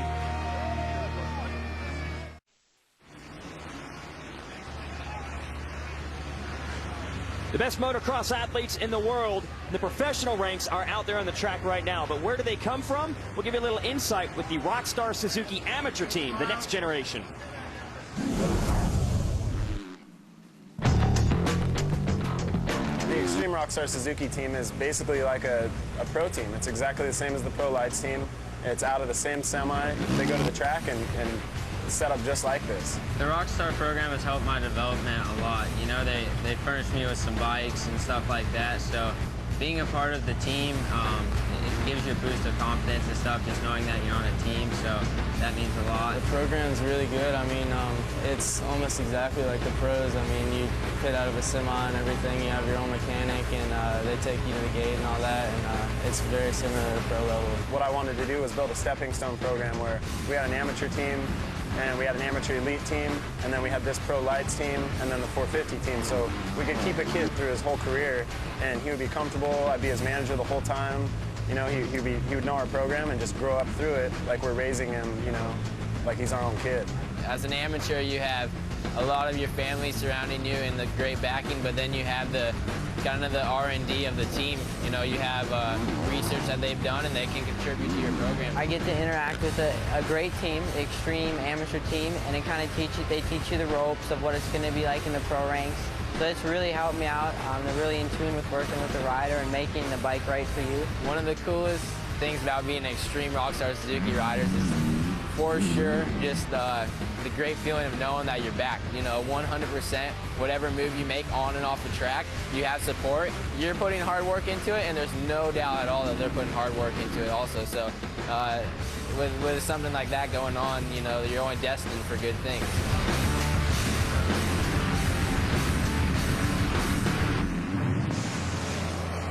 And they mentioned Suzuki bringing these riders through the ranks. Ryan Dungey has been a Suzuki rider since he was a kid. And here he is with the #1 plate as your defending series champ in the biggest, most prestigious motocross series in all the world. Yeah, that type of team makes that transition from amateur to pro so much easier. I mean, in the late 80s when I turned pro, they didn't even know who we were. They didn't know our names. Now they are really on it, and you never know. One of these days, they could have the #1 plate just like Ryan Dungey does. Meanwhile, Chad Reed has finally been able to get through Mike Alessi, and Alessi put up one heck of a fight, and we can show you how Reed was able to make that happen. There is Reed now. He is in third, but not alone. Alessi trying to keep pace with him in the #4 spot, but the damage is done. Villopoto and Dungey, first and second, have pulled a big gap on these two. Take us through this, Jeff. This here, heading into this, into the off-camera section, see Alessi coming in the inside and Reed trying to find something smooth around the outside. Alessi high sides a little bit, but watch as they come down into here. Reed just carries more momentum around the outside. They funnel into the same line. That gives him the overall. Jeff, talk about how the soil is so different in different parts of this track. It's still black, muddy soil through there, and then we have almost some dusty sections in other areas. Yeah, it's shaded through there, and actually late in the day when the lighting gets weird, and or if the clouds come over, it gets really hard to see the lines there. But that's pretty treacherous through there, huh, Jamie? Yeah, it looks absolutely. I mean, from my point of view, I'm used to riding things so smooth that just perfect, right? Yeah, every lap absolutely the same. Perfect. It's like polished concrete. And looking at this, it's like it's Hell's Kitchen of motocross track. It's all relative. It's all relative.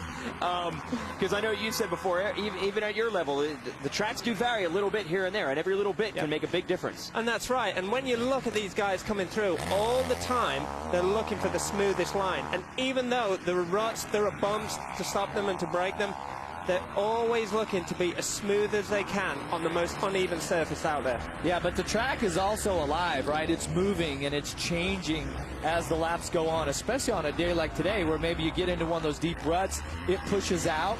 Okay, so the next lap you come through, you've got all set up. That's why it's really important to look ahead and try to visualize the track as far ahead as you can. Kevin Windham looking ahead. He has gotten around his teammate Josh Grant. He is up to 6th. We'll see if he can battle with Brett Metcalfe and put his Honda into the top 5. Windham, 33 years old. He is the veteran of this series. He's got a lot of fans backing him right now because you race for this long, almost 20 years as a professional. They all have great Kevin Windham memories. He's had a lot of great races here at Redbud. We'll see if he can have another one here. Can he get Metcalfe? Stay with us.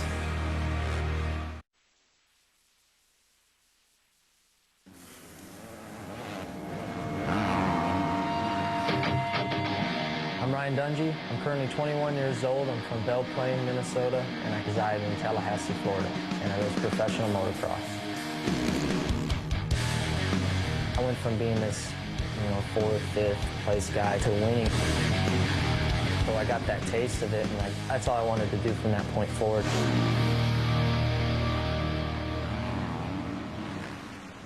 Check out more of that, the Ally Show on allysports.com. That's the official web home for this, the Lucas Oil AMA Pro Motocross Championship. Ryan Villopoto is leading the way. And while you're there at allysports.com, check out allymotoshop.com. That's your home for official series and rider merchandise. The top superstars in the sport. You can pick up a wide variety of racing and off-the-track apparel to support your fave. And if you're a Ryan Villopoto fan right now, you got to be happy with what you're seeing because he's got a nice lead built up. Yeah, there's lots of information on there about the championship, about motocross, freestyle motocross, everything on the website. Of course, my Throwcast if you want to know what's going to happen the next weekend. We got a battle on here, Justin Brayton versus Josh Grant, and both these riders are coming back from injury. Grant had the knee injury. Brayton had an ankle problem. They were teammates last year on the Muscle Milk Toyota Joe Gibbs team. Grant moving back to Team Honda this year. And here they are meeting late in this second moto. These guys got to be hot. They got to be tired. They've got some injuries they're working their way back from, and they're still going strong. It's going to be who's mentally toughest and who can put up with the pain through the next few laps. These guys are super fast right now. Josh is riding high, but Justin, look at him power through that turn. He knows where he can pick up speed on Josh. He wants it. Looks like he's going to take him. He's got him on the inside. You saw that coming, Jamie. So Brayton is going to go to 7th. Grant, you got to figure, Jeff, got to be feeling it. Again, he was scheduled for knee surgery this week and decided to come race. Yeah, he pulled up right there. You could see his body language just kind of said, okay, I've had enough. I couldn't match the pace here of Brayton, but I'm going to just try to keep it on 2 wheels and finish this thing out.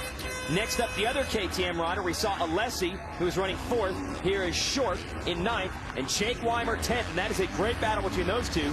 And Jeff, touch on the fact that they're all riding 450cc bikes, the big engines, except Short, who's running a 350. KTM squad is a little bit different concept here. Yeah, watch the 350 right here. Let's see Short upshifting. Larocco's leap, 130 feet.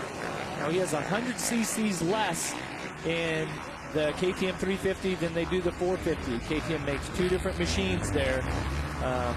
They perform pretty equal, actually. Yeah. Pretty good bikes. And just most people would say, well, why would you want a smaller bike? But in motocross, the biggest, gnarliest, heaviest machine isn't always the best way to go. Not always. And with the 450s, they could make more horsepower than what the riders can ride. Right. And so the thing with the 350 is it's a little bit lighter. You should be able to kind of throw it around a little more and use all of the horsepower. And Short able to hold Weimer at bay. They are 9th and 10th. Good battles all over the track here at Redbud. The fans are happy to see it. South Bend, Indiana, it's only about 15 minutes from here. So maybe come join us live in person. Check out the campus of Notre Dame, and then come watch some great motocross racing.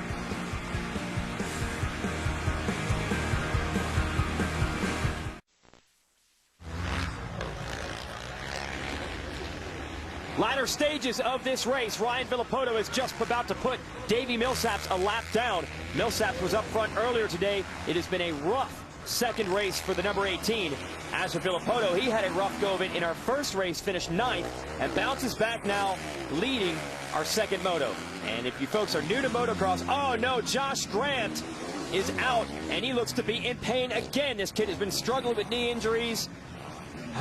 We've seen this look on his face too often, boys. You know, that's really tough for Josh. Maybe he should have gone for that surgery after all. You know, yeah. It's great to go against doctor's orders, and you know, the team, they want the best for you. But the rider, he always wants to go out there and give the best for the team. And sometimes, you know what? Even after coming back from a long injury, getting re-injured, you have to step aside and say, I've got to do what's best for me. I probably need to get this fixed in order for me to be 100% for the team. It's just frustrating, though, because around this time of year is when a lot of the contracts go out for 2012. So you want to perform in this second half of the summer to get yourself set up with a good team and a good deal and a nice paycheck the next year. And it's hard to do it when you're hurt. Tiffany, what's happening down there in the Honda pits? Josh, obviously you're in a lot of pain. Can you tell us what's going on with your knee? Yeah, last weekend I guess in Colorado I ended up tearing my ACL, and it sucks. It's a bummer. I mean, it's kind of hard to hear, but it's, you know, it sucks that I get the best ride of my career at the worst time of my life, and it's hard. You took a risk coming out here today. Do you think it was worth it? Yeah, you know, I mean, I need to come out here and show my speed, and I know that I can run up with those guys, and it's just hard to do that when you're sitting at home on the couch trying to recover from injury after injury, and it sucks. So I don't know. I'm gonna go. We got a week off, and I'm gonna see whatever I can do. I don't know. I got to just run it for the rest of the year. All right. Good luck to you, Josh. Thank you. He's going to keep letting it hang out there. Thanks, Tiffany. Jeff, what is that like? To put it all on the line like he did today? Well, you can see the frustration with the emotions on his face coming out. That he said it perfectly. You know, he's got the best ride of his career, yet he's having one of the worst series of his career. And it's frustrating, you know, because he's got a family, you know, wife and a son and everything to take care of, and his career's just not going in the direction of what his potential is. Definitely, but you know, Josh Grant is one of those names that he's just a great racer, and I think even if he took the rest of this season off, he would get a factory ride just because everybody knows his potential. You know, JGR saw him, and they saw Josh Grant as the guy that would take them to the next level, and he did. And I think any factory looking at great riders, they're going to look at Josh Grant and think exactly the same way. Well, it's amazing how quickly things change in this game. 2 years ago, Grant won this race at Redbud. Now he is beset by injuries. Ryan Villopoto missed this race the last 2 years with injuries of his own. It is such a grind to race motorcycles on this terrain at this speed week in, week out. And Ryan Villopoto knows the dark side of it as well. He might be out front here, but he knows an hour and a half ago he was on his head and barely able to finish a race. And it really goes to show you that 100% of the time you have to be in perfect condition. I mean, nobody shows up perfect. Everybody's always got something going on. But a race is 100% focus, and if you're not 100% physically fit, you know, your chances are very slim. Villopoto had some heat early from Ryan Dungey. He logged some very fast laps, rode the edge as only he can. Very few riders are able to take these big 450 bikes, Jeff, and ride it as aggressively as Ryan Villopoto. And although he missed the last 2 years with injuries, those are really only from two big crashes in 2 years. He doesn't have a history of a lot of crashes. Unfortunately, he's had a couple of big ones, but he keeps it on two wheels considering how hard he rides. Hey, this is one tough dude. Yeah. I wasn't sure when we saw the crash footage from Moto 1, I wasn't sure that he was even going to get back on the bike. Next thing you know, he's back on without a visor, number plates and parts falling off the bike. Yeah. And he was logging about 3/4 of the way through the first moto. He was logging the fastest lap time as he was coming through the pack. So incredible desire and determination. Morocco's late for the last time. He's going to salute the fans, and they're going to salute him back as he has treated them to a great show. Ryan Villopoto struggled early today. He picked himself up, dusted himself off, and comes back to win the second moto here at Redbud. Every time we think we've got an answer in this championship chase, it all switches around. Now Villopoto's the man to beat, and we'll talk to him when we return.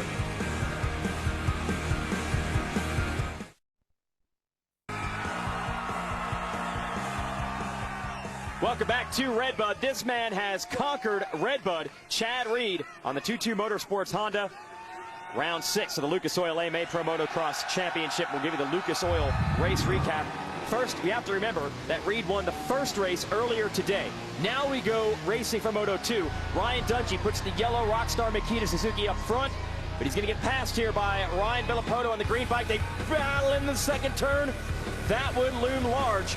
Reed would get to third, but he'd be passed by Mike Alessi. And as Alessi and Reed battled for that third and fourth place spot, that allowed Villopoto and Dungey to pull away. And it was a great race.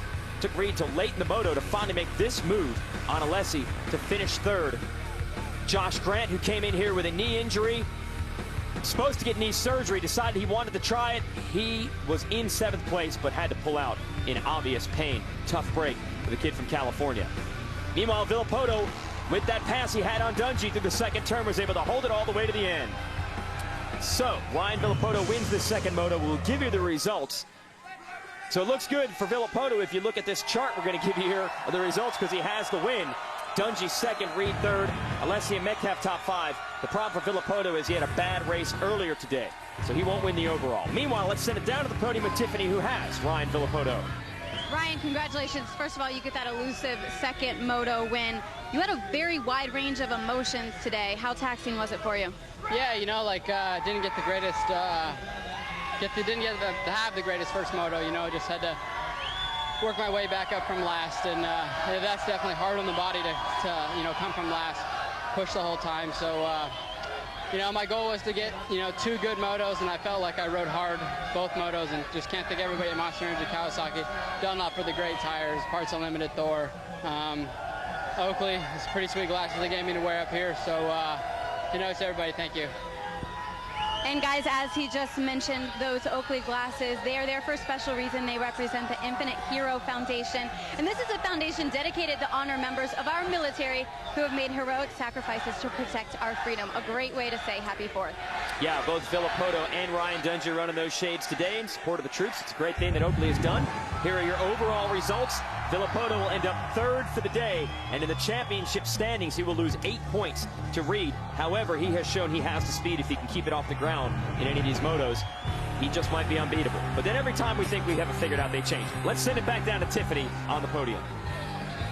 Chad, consistency paid off the first and the third. What was it that Alessi was doing that made it so difficult to get around him? I knew once he got around me, the race was over. You know, just I think we all love this track, but it's a very one-line track. You saw the same in the first moto with Ryan. You know, Ryan could get alongside, but he couldn't really make a pass. And so I just tried to play smart, and I was gauging these guys, hoping that Ryan wasn't going to get Villopoto. And and I could go 1-3 and get the overall. So, man, hats off to all the guys.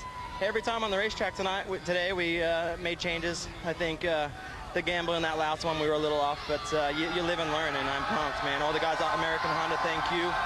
TwoTwo Motorsports, Bellray, and I just want to say hi to Ellie at home, and my little guy Tate, and my sister-in-law Gianna Blah. What's up? Hats off to you. Congrats. Show you the point standings here. Reed not only the winner for the day, but he continues to be the winner in this series. A 16-point gap over Villopoto and Dungey, but that is a small margin when you consider we're only halfway through this tour. And speaking of Ryan Dungey, he's on the podium with Tiffany. Ryan, looking at your face, it looks like more disappointment than excitement. What's going through your mind? I mean, definitely, I'm excited. You know, 2-2 on the day, can't complain, and just really unfortunate that second moto. I wasn't making it happen. You know, just no excuses. Just wasn't there to give Villopoto a run, and I wish I would have been. But you know, 2-2 on the day. Rockstar, McKee, Zuki, all the guys, the man above, and my family. A lot of people want to make this work, and just want to say thanks to all them guys. And it's fun. We got a long way to go, and just got to keep pushing. Thanks, Ryan. Guys. Thanks, Tiff. And this battle between the Ryans and Chad Reed will roll on, and we'll show you the upcoming schedule not only for this series, but also the Dew Tour. We'll have the Pantech Open coming up July 23rd, 24th. We'll have more motocross from the legendary Unadilla Valley Sports Center in August, and then the Portland Invitational Dew Tour coming up that same weekend. So that'll be a fun, action-packed Ally weekend on NBC Sports. Well, these fans had a lot to celebrate, not only the Independence Day weekend, but also some great motocross racing on arguably America's best motocross track. We're so glad you're able to join us as we brought it to you. For Tiffany Simons, Jamie Bestwick, Jeff Emick, I'm Jason Wygant. Congratulations out to our second moto winner, Ryan Villopoto, and our overall winner and current championship series leader, Chad Reed. Thanks for watching the Rockstar Energy Drink National from Redbud.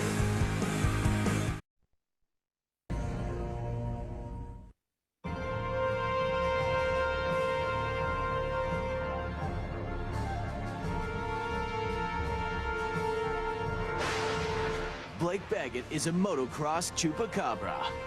From out of nowhere, he has ran down his competition and disappeared from sight. Baggett stayed in it on the outside. There he goes. And he still makes the pass. His 3 wins in 5 races have made him a rider everyone must fear. Look out for the chupacabra. He's hunting checkered flags. We're at the halfway mark of the 2011 Lucas Oil AMA Pro Motocross Championship. It's the 40th anniversary tour and the Rockstar Energy Drink, Redbud National in Buchanan, Michigan. Hello, everyone. Jason Wygant and Jeff Emick, 4-time AMA National Champion here at Michigan for one of the crown jewels of this series, N-Speed's continuing coverage of the 250 class of AMA Motocross. Let's give you the big picture storylines we're following today. First, it is Blake Baggett coming in with the momentum. He's got 3 victories this year, but inconsistency at the other rounds has left him 3rd in points. But while the Monster Energy Pro Circuit Kawasaki team, including Baggett, tends to dominate this series early, the Geico Honda squad is going to try to strike back today. They're bringing Will Hahn back into action. We'll see how he can do against the mighty Green Army. And what about Dean Wilson? He is leading the points in this tour through consistency, but the number 15 is yet to take a victory thus far this year. So those are the stories we'll be following. We tossed it over to you, Jeff. Sure, there are lots of big stars to talk about in the 250 class, but the real star of the show today is the track. Redbud is a special place for everyone in this sport. What's Redbud mean to you and really to everyone that comes and races motocross? Well, I just always had a great feeling when I came here. 4th of July weekend every year, you just know when you come here that the fans are going to come out in droves, and there's a really special energy here. That's the first part of the equation. The second part is the racetrack. Over the years, it has just developed into one of the funnest places for the riders to race. And so all of that combined, you know, when you just add that in and mix it up, it just explodes out on the track. And we've had some legendary, fantastic racing here. Mother Nature played a part here today. The track's going to be a little bit wet earlier in practice. As the day goes on, it's going to dry out and get better, and then possibly a little more rain by the end of the day. But all in all, just a fantastic weekend. I mean, the fans have been going crazy all morning. All right, it's going to be a fantastic race to cover, and help us with that, we have Aaron Bates down in the starting line with a progressive pre-race report. Blake Baggett may have never raced here at Redbud before, but he came out swinging in that first moto. Blake, you took the victory there. What do you have in store for the second moto? Same thing, just see what we can do, you know, just get a top 5 start and work our way from there and hopefully it ends up on the top of the box at the end, but we'll just have to be patient, wait and see. I see they're throwing down a little bit of water, so must have got dry during the girls' race, but see what happens. Best of luck to you. And his teammate, Tyler Rattray, is making his way. Tyler ended up getting 5th place during that first moto. Tyler, you had a crash. Take us through how deceiving this track is and what you have to do to overcome it. Yeah, it was pretty tough, you know. It's crashed in the second turn and came from last back to 5th, so felt good in the moto. Obviously going to try and make it easy on myself, get a good start and put myself in a good position to race for the win.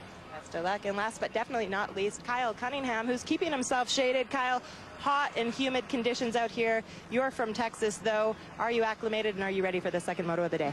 Yeah, I think the first moto was a little bit hotter, but it's starting to feel a lot better out here, and we had a pretty good ride for 4th. Got a little bit tight there midway in the race, but managed to pick it back up the last few laps, so we felt good, and we're looking for that podium again today. There's nobody here in this 250 field that has won the overall here at Redbud, looking to make history today.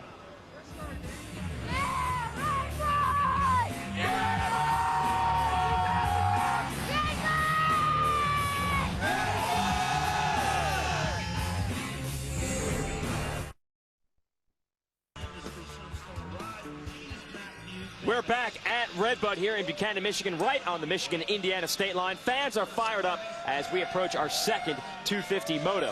Why is it the second race? Well, we'll show you with our Motocross 411 breakdown. We run 2 motos every afternoon, 40 riders in each, and each race lasts 30 minutes plus 2 laps in duration. And we combine the results of the first race and the second to determine an overall winner for the day. Now, that's the format. We'll give you an idea what the track looks like with our Kawasaki track map. Jeff Emig, talk about Redbud. Oh, Redbud is one of the greatest tracks. You know, it's one of the tracks that the riders really look forward to. Awesome soil, fantastic jumps. It's really challenging today because we had quite a bit of rain yesterday. Made the track soft and ruddy in spots, especially in the first moto. Some of the off-camber turns were really challenging, and overall the track, it's a lot of fun now that the temperatures are up over 100 degrees today. Humidity's up there. It's really hot. Track's dried out a little bit, and it's going to be faster this moto than in the first one. All right, that's what it looks like on the graphic. Let's give you what it looks like on the bike. Ryan Sipes going to cut some laps here with their GoPro Hero cam. Yeah, and that was the first one of these really treacherous off-cambers. This is earlier today in qualify practice. You can see just how wet the track is. Here's another rider that's actually stuck in the mud.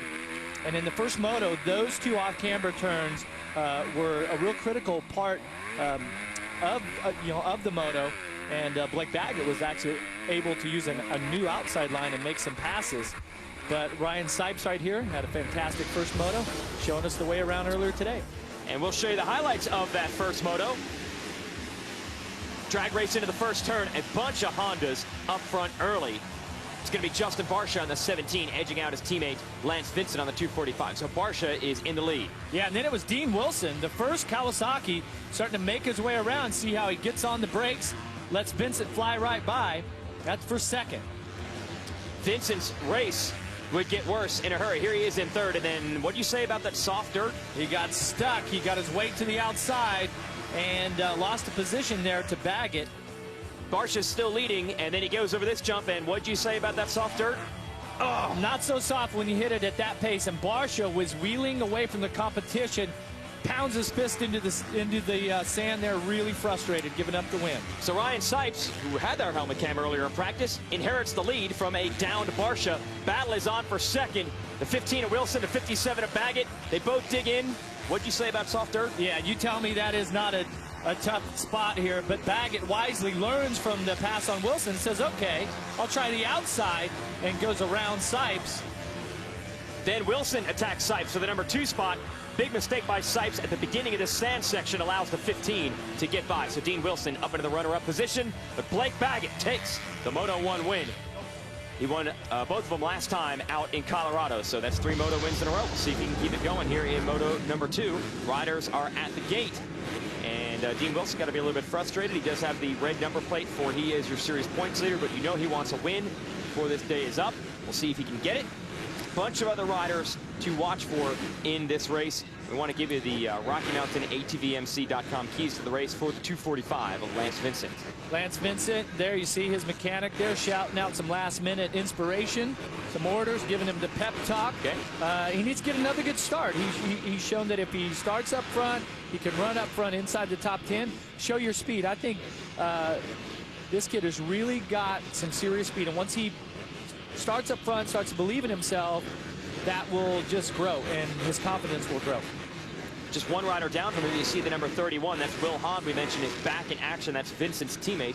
Hahn had a broken back in Supercross, and then when he healed from that, head to the practice track, crashed again, and broke his shoulder. So this is his first race of the year for the number 31. We'll see if the Hondas or the Yamahas, or really if anybody, can break up this string of victories for the Monster Energy Pro Circuit Kawasaki team. They are 1, 2, 3 in points. They've won all the races so far this year. They are on a roll any way you cut it. Yeah, and you can see the track's pretty dry out through here, out the first part, but then it drops off about 50 feet out.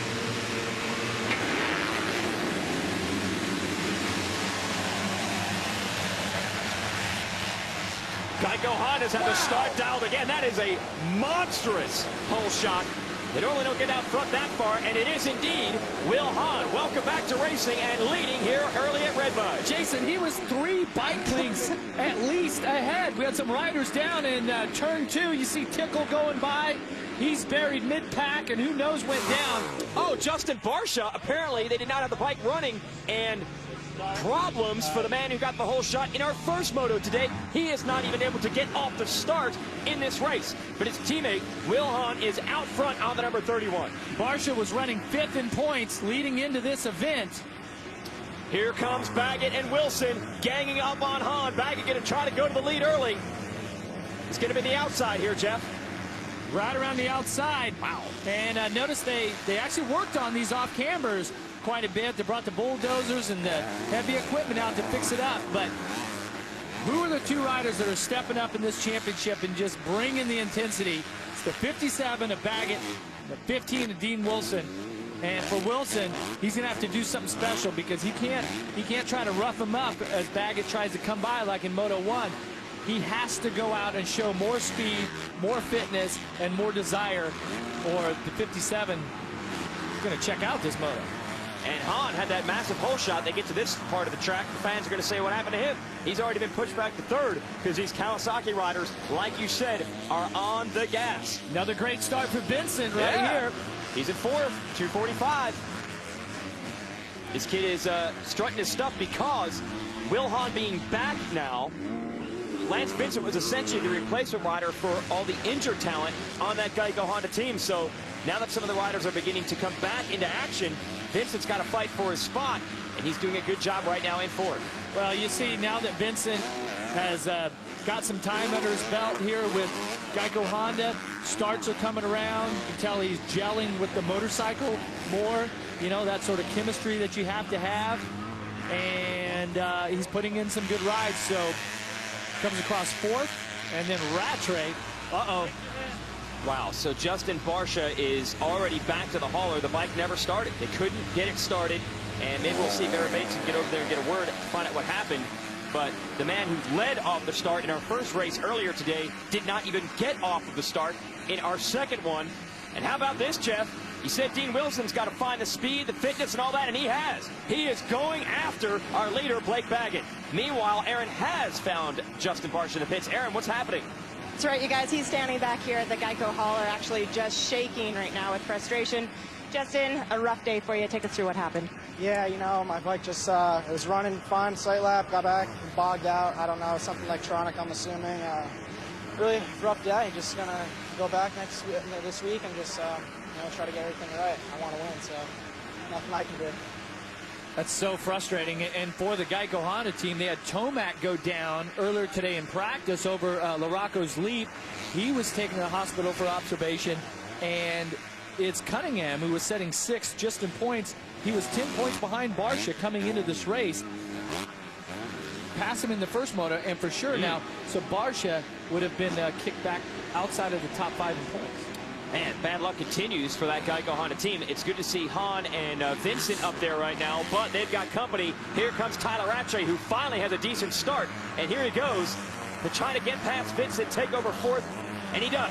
Wow, so clean out of that off-camber turn. He drew such a tight line on Vincent there. And that's the thing about Rattray, is that he rides just so perfect and so strict with his technique.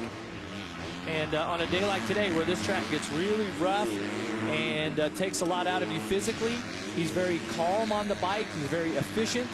But let's look at Vincent here coming around the outside. No, nothing doing. Vincent has proven that he's not afraid of these guys. He will try to pass you back if he can. Behind him, we got, I believe, Cole Seeley on the Lucas Oil Troy Lee Honda. So a couple different Honda teams up there, but the Kawasaki boys are 1-2. Now it's Han versus Rattray for third. Baggett comes by with a 2:16.1, Wilson a 2:16.9, Han a 2:18, and Rattray a 2:15.9, the fastest lap. Rattray is the fastest rider on the track right now. He wants to make this, instead of a Kawasaki duo, a trio up front, pretty much as it's been all season. Yeah, I was going to say, we've seen that scenario several times.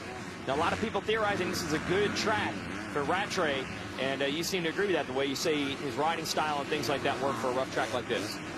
Okay, he says that in Africa, South Africa, where he's from, that it's Yes. hot. It's Africa hot. Okay. And that this is not yet to that level.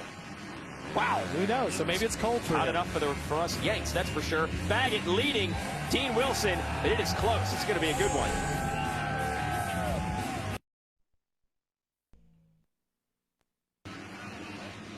Battle is on. Lucas Oil AMA Pro Motocross Championship.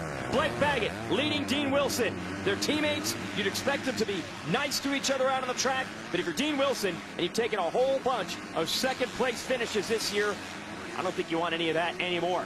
He wants to go to the #1 spot, and he has closed back up on Baggett in an attempt to get it. Dean Wilson is your points leader. No overalls this season. Baggett has 3. And in that section, Baggett able to get away just a little bit. And then this next section, of course, wow. Wilson real fast through that left-hander, trying to close back up. So they both got sections of the track where they can pull away or gain on each other. And there you see the stat of Wilson. 4 times he has finished second in the first 5 races this year. He wants a W. Well, as far as moto wins, Wilson's won 3 of them to Baggett's 6. But, you know, you want to be consistent, but these guys also want to win. And for Wilson, it would be, you know, the type of effort that he puts out, the type of training, how determined he is. It's frustrating to not come to the race and not win. But right now, he's got a perfect opportunity, 21 minutes plus 2 laps. And what he needs to do is pressure his teammate and just be relentless with it and try to wear him down. Aaron is down with a very disappointed Darren Durham, who's out of this race. Aaron? That's right, guys. He finished 6th during that first moto. Disappointment struck during the moto #2. But Darren, can you tell us what happened out there? Yeah, I got a really good start. I think I was like 3rd, and my bike started cutting out, and then it just slowly got worse, and it wouldn't even run after 2 laps, so I had to pull in. So I'm done for this one, but I'll be back next week. That's right. You got a weekend off. Regroup. We'll see you back at Honda. All right, bikes cutting out is the new fashion trend of motocross. Seems like every couple of laps we're talking to another rider that said his bike cut out. I don't know what the deal is. I mean, all of the electronics and everything, the ECU and fuel injection parts and all that, everything is sealed. I don't know what the deal is on that, but it certainly has been an issue for these 250s in particular and across the couple of 2 or 3 different brands. So here it is. Baggett continues to lead Wilson, but it's been a lot of races this year where once Baggett's gotten the lead, no one has been able to even keep pace. This time, Wilson is doing it. Here's Nick Paluzzi on the left. Watch this. Yeah, Nick Paluzzi, 72 on the yellow bike. Watch, he gets over the top right here. Oh, sorry. Oh, he gets a little wild there. Oh, and his left hand. He was planning on the bike sliding, and it caught. And he was riding with such light grip that when he did that, his weight went to the right, to the high side, and his left hand came off the bars. And then, of course, not so good from there. Wow, I hope he's all right. That looked like a pretty rough hit. well, people are going to immediately say, why would you ride one of these bikes and not grip the bike as hard as you possibly can? Explain why you would not. Well, because it's we have what's called arm pump here in motocross, and if you just have a death grip on those handlebars and you're not breathing, your forearms actually pump up with blood. Then it gets hard for you to use your hands, your wrists don't bend, everything just kind of locks up. Then you can't use the throttle, the clutch, the front brake. Here is Hahn in fourth, and now Kyle Cunningham, who has really become Mr. Consistency. He's been a top 5 runner in most of the motos this year. He's in the top 5 again and going for fourth. So he has gotten around Seeley. Yamaha Star Racing Team has had someone up there almost every race we've run this year. Cunningham's had a couple of good runs. Gareth Swanepoel has, their teammate. Gannon Audet, a rookie, and Ryan Villopoto is back. Next battle, Cole Seeley and the number 20 of Brock Tickle. It's the big Larocco's leap, but they cannot get over this third jump here on the 250s today. Yeah, and it's frustrating right there, too, to do the double, single, and then over the third one, over the single, you kind of have to air it out, and you do that hard landing. So 2 battles to watch. Seeley versus Tickle. That is 6th and 7th, and in front of them, Hahn and Cunningham. And don't forget, hey, we do have a battle for the lead. Wilson is giving Blake Baggett all he wants here in this second moto. How's it going to break down between the two teammates? Who's going to take it today? Flavors and 19 countries worldwide. Still got a fantastic race going on here. Second moto of the 250 class at Redbud. Blake Baggett is doing everything he can to get away from Dean Wilson. He has put in a hot lap here at the halfway mark, and he is edging away just a little bit from his teammate. Meanwhile, Aaron Bates has a special guest who, as fast as Blake Baggett is going, is used to going even faster than this. Aaron, who do you got? That's right, you guys. I'm here with J.R. Hildebrand, the IndyCar racer, number 4 of the National Log Car. J.R., you were so close to winning that Indy 500 this year, and you're out here still supporting all this. You came in second. What's it like being here at your first motocross national? Yeah, it's cool. We get to a lot of Supercross races, but it's my first outdoor, so it's cool to see a little more kind of the grassroots. You really see the how physical it is for these guys and stuff. So I'm living down in kind of close by Indianapolis, and it's a really good opportunity to come check it out. Any chance we're gonna see? Yeah, you're eating some roost out here. Any chance we'll see you hang up IndyCar and come race moto? I don't know about that, man. These guys have been at it for a long time. They look like they're really trucking out there. So I gotta keep doing what I'm doing and let these guys hang on to the dirt. Always a pleasure having you here. Thanks a lot. As disappointing as that was, not holding on and crashing on the last lap, still a great story. He's new to the sport basically at that level and a new team, so expect that name to be around and IndyCar racing for a long time, and expect this name to be around as well. He's kind of our little J.R. Hildebrand. Second year as a pro, winning a whole bunch of races, and guess what, Jeff? He has dropped the hammer, as he likes to say, and he's pulling away. Yeah, and just before the break, Wilson had closed up, had turned some better lap times than Baggett. Last lap around, we're halfway through this one. Baggett turned at 2:13.5. He went out and blew the fastest time away that anyone's even put down this moto, and Wilson was at a 2:15.4, so Baggett was 2 seconds a lap quicker. The problem that Wilson has is now Rattray here, his teammate, who sets in third, was a half a second faster than him last lap also. So things starting to get real interesting here for Dean Wilson. Yeah, Wilson may have more company from Rattray than he is close to his teammate Baggett. And at that halfway mark, Baggett has said that's where he really starts to put in the fast laps, and that's exactly what he did here. Now, Rattray's also a guy who's always strong late in the race. Not that Wilson's known for fading, but you just don't like to have that number 28 bearing down on you in the second half of a motocross race. This guy's tough. Yeah, he definitely has the MO of being a hard worker, a trainer, a guy that just keeps pounding out the laps. He's relentless, never gives up, all of those qualities that it takes to win on a day like today. And Rattray had to come from behind a little bit first moto, is doing a similar ride here in Moto 2, but he got a much better start. Kyle Cunningham in the number 4 spot on the DNA Shred 6 Star Racing Yamaha, all alone back there in fourth, but he had to work hard to get that position. He has gotten past a couple of riders, Seeley and Hahn, to get there. Brock Tickle trying to follow him through. So Cunningham is 4th, Hahn 5th, Tickle 6th, Seeley 7th. See his mechanic there putting on the board, 20 minutes to go, plus 2 laps. and to be smooth. So when you come through the pit board area, you know, usually you have it worked out with your mechanic about what's going to be on the board, whether it's a lap time thing and you're challenging your own lap time. Let's say here for Will Hahn, he's turning a 2:19. So, you know, maybe his target lap time of what he could do, you know, would be a 2:18. Okay, so he knows he's either plus or minus from that 2:18, or maybe it's words of encouragement and positive thoughts. Here's Tickle, who has ridden well at times this year, but the standards are set very high considering his 3 teammates are running 1, 2, 3. He is in 6th, trying to get top 5, go after Hahn. Well, next is Sealy. No, Sealy's on the right. He's been passed by the Rockstar Suzuki man, Martin Davalos, kid out of Ecuador, putting the number 23 bike up into 7th. So that will push Sealy on the Lucas Oil Troy Lee Honda back to 8th. Davalos had a couple of good motos as of late. Had some mechanical troubles in our last race at Denver, but he's been a top 5 guy, or top 10 guy, sorry, in most of the races this year. Yeah, and I did not expect to see Sealy have a ride like this. I expected him to kind of push forward. He definitely has the speed like that this season, but who knows, maybe this heat here and the humidity. We heard it was close to 105 degrees, super humid leading into it, but also looking at Malcolm Stewart here, 139, after a mechanical problem, DNF the first moto. Yeah, he said he'd be back here strong in Moto 2, and he is. And Stewart is 9th. Nico Izzy is 10th. Yes, he is. And Izzy, originally from Michigan, does a lot of riding and training all over the country in the warmer climate, but he's got a lot of friends and family out here, and they got to be happy to see him up in the top 10. Baggett continues to lead Wilson and Rattray. Got a race-ready Kawasaki here.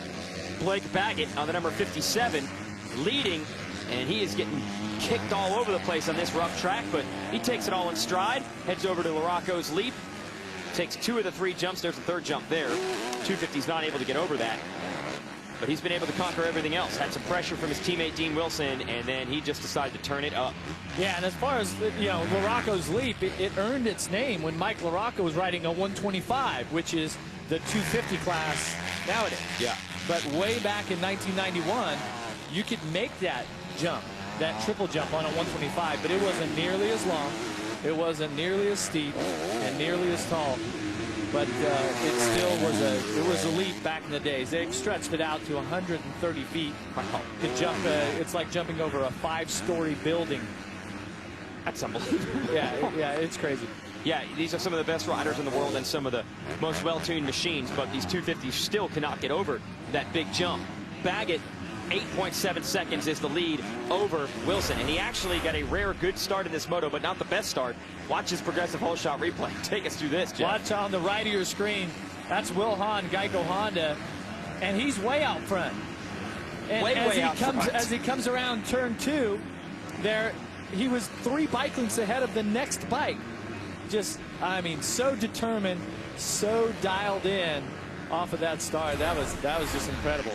Wilbur's back to 5th now, but I want to ask you, what kind of confidence would it take to come off the couch? He had not raced in 6 months due to injuries, to think, I'm going to try to get this started. I'm going to try to run the pace and try to do this. Either that, and not or just cruise. Either that or a sense of urgency, like, hey, I'm not in the shape I need to be in.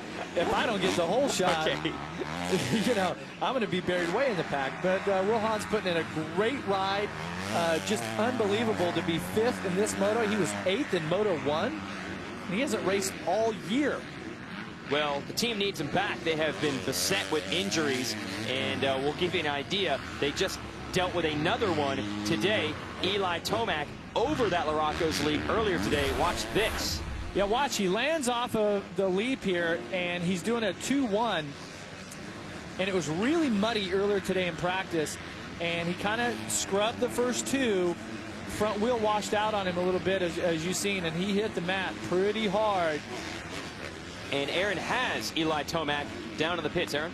Eli just watched that on the screen, but Eli, it almost looks to the viewers at home that you were just practicing some freestyle motocross out there. All seriousness, you did go away in the ambulance and you got checked out. What is the diagnosis, and how are you feeling? I'm really lucky that nothing's broken, just kind of beaten and battered. You know, I'll definitely be back next, or at Millville.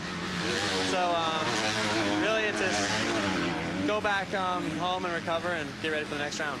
Is this the point of the season where this break, this 1 week break, comes at the perfect time? Yeah, it'll be nice to have a weekend off because I'll be feeling that crash. But I'm just really lucky that nothing seriously went wrong. Well, Tomac was the next closest rider in points to this Kawasaki trio, is dominating this series. Scratch him from title contention. Blake Baggett going to try to take it home. This July, baseball's biggest stars will gather together in the Arizona desert for one spectacular night. It's the summer's biggest event, and Fox brings you every thrilling moment. It's the 2011 Major League Baseball All-Star Game. Coverage begins Tuesday, July 12th, live from Phoenix, 8 Eastern, 5 Pacific, only on Fox. You an AL guy or an NL? AL Which guy. side? AL. AL guy. American League. All right. Yeah, we'll see. They had a nice streak going for a little while. Here is the number 20 of Brock Tickle. He had some momentum, little streak going. He had won the Supercross title on the West Coast before the outdoor tour here began. But he's been good, but not quite as good as his teammates in this outdoor series. Had one podium finish in a moto, had a third. Right now he's in 5th. That would be good ordinarily, but his teammates, Baggett, Wilson, and Rattray are doing it again. They are 1, 2, 3. While we were away, he did get around Will Hahn, though, to move up to 5th. Yeah, and the math here for Tickle, after that 7th, the first moto, sets 5th right now. It's looking likely that he will add another top 5 overall to the 2 that he already has. And it's a pretty solid ride. But as you can see, most of this season, Tickle has just not got the starts that he's needed to run up front. A little bit further back here is a battle. Got Gareth Swanepoel in the 387 on the left, the Yamaha, and the 46 of Amart, Alex Martin, who will literally be the home track specialist the next time we race at Millville, Minnesota, because his parents own that track. Here at Redbud, he's just trying to hold off Swanepoel, and they are in a battle for 12th and 13th. Swanepoel has had a couple of good races this year. Yeah, got to be happy with some 4th places. Yeah, but that 17th, the first moto, not getting it done. He had to ride from pretty far back. And Martin, I believe, was out with some problems in that first one, so it's a good bounce back for both of these riders here. And they are putting on a great race, and that's what's exciting about this 250 class, Jeff. You can look all over the racetrack. These two are battling for 12th. You think they're battling for the lead, the way they're hammering each other. Yeah, but look at Martin here. He's had such good rides this season, and you can tell that just, you know, the chemistry between him and his bike, everything's just kind of working better than what it has so far, and he's really showing his true potential. Now, what's great about racing here at Redbud is we mix in the excitement of motocross and the fun of Independence Day weekend. So we decided to ask some of our 250 riders about their best memories of July 4th. Most memorable 4th of July moment would have to be a few years ago. I was at Tedder's 4th of July party, and we're all on the beach, and then all of a sudden some little plane landed right there in the water, you know, like maybe 50 feet offshore, one of the ones that tows those signs over the beach. And it didn't hit anybody, but it was pretty sweet to see a little plane sitting in the water with like hundreds of people around it, and that would probably have to be my best 4th of July moment.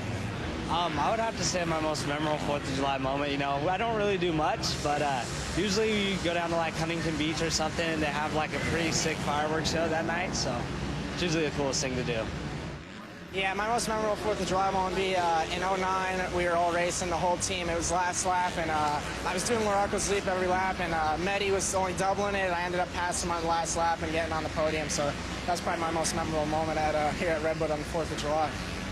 My most memorable 4th of July moment, Redbud 2008, whole shot the first moto, led about half of it, ended up getting 3rd. It was my first outdoor podium.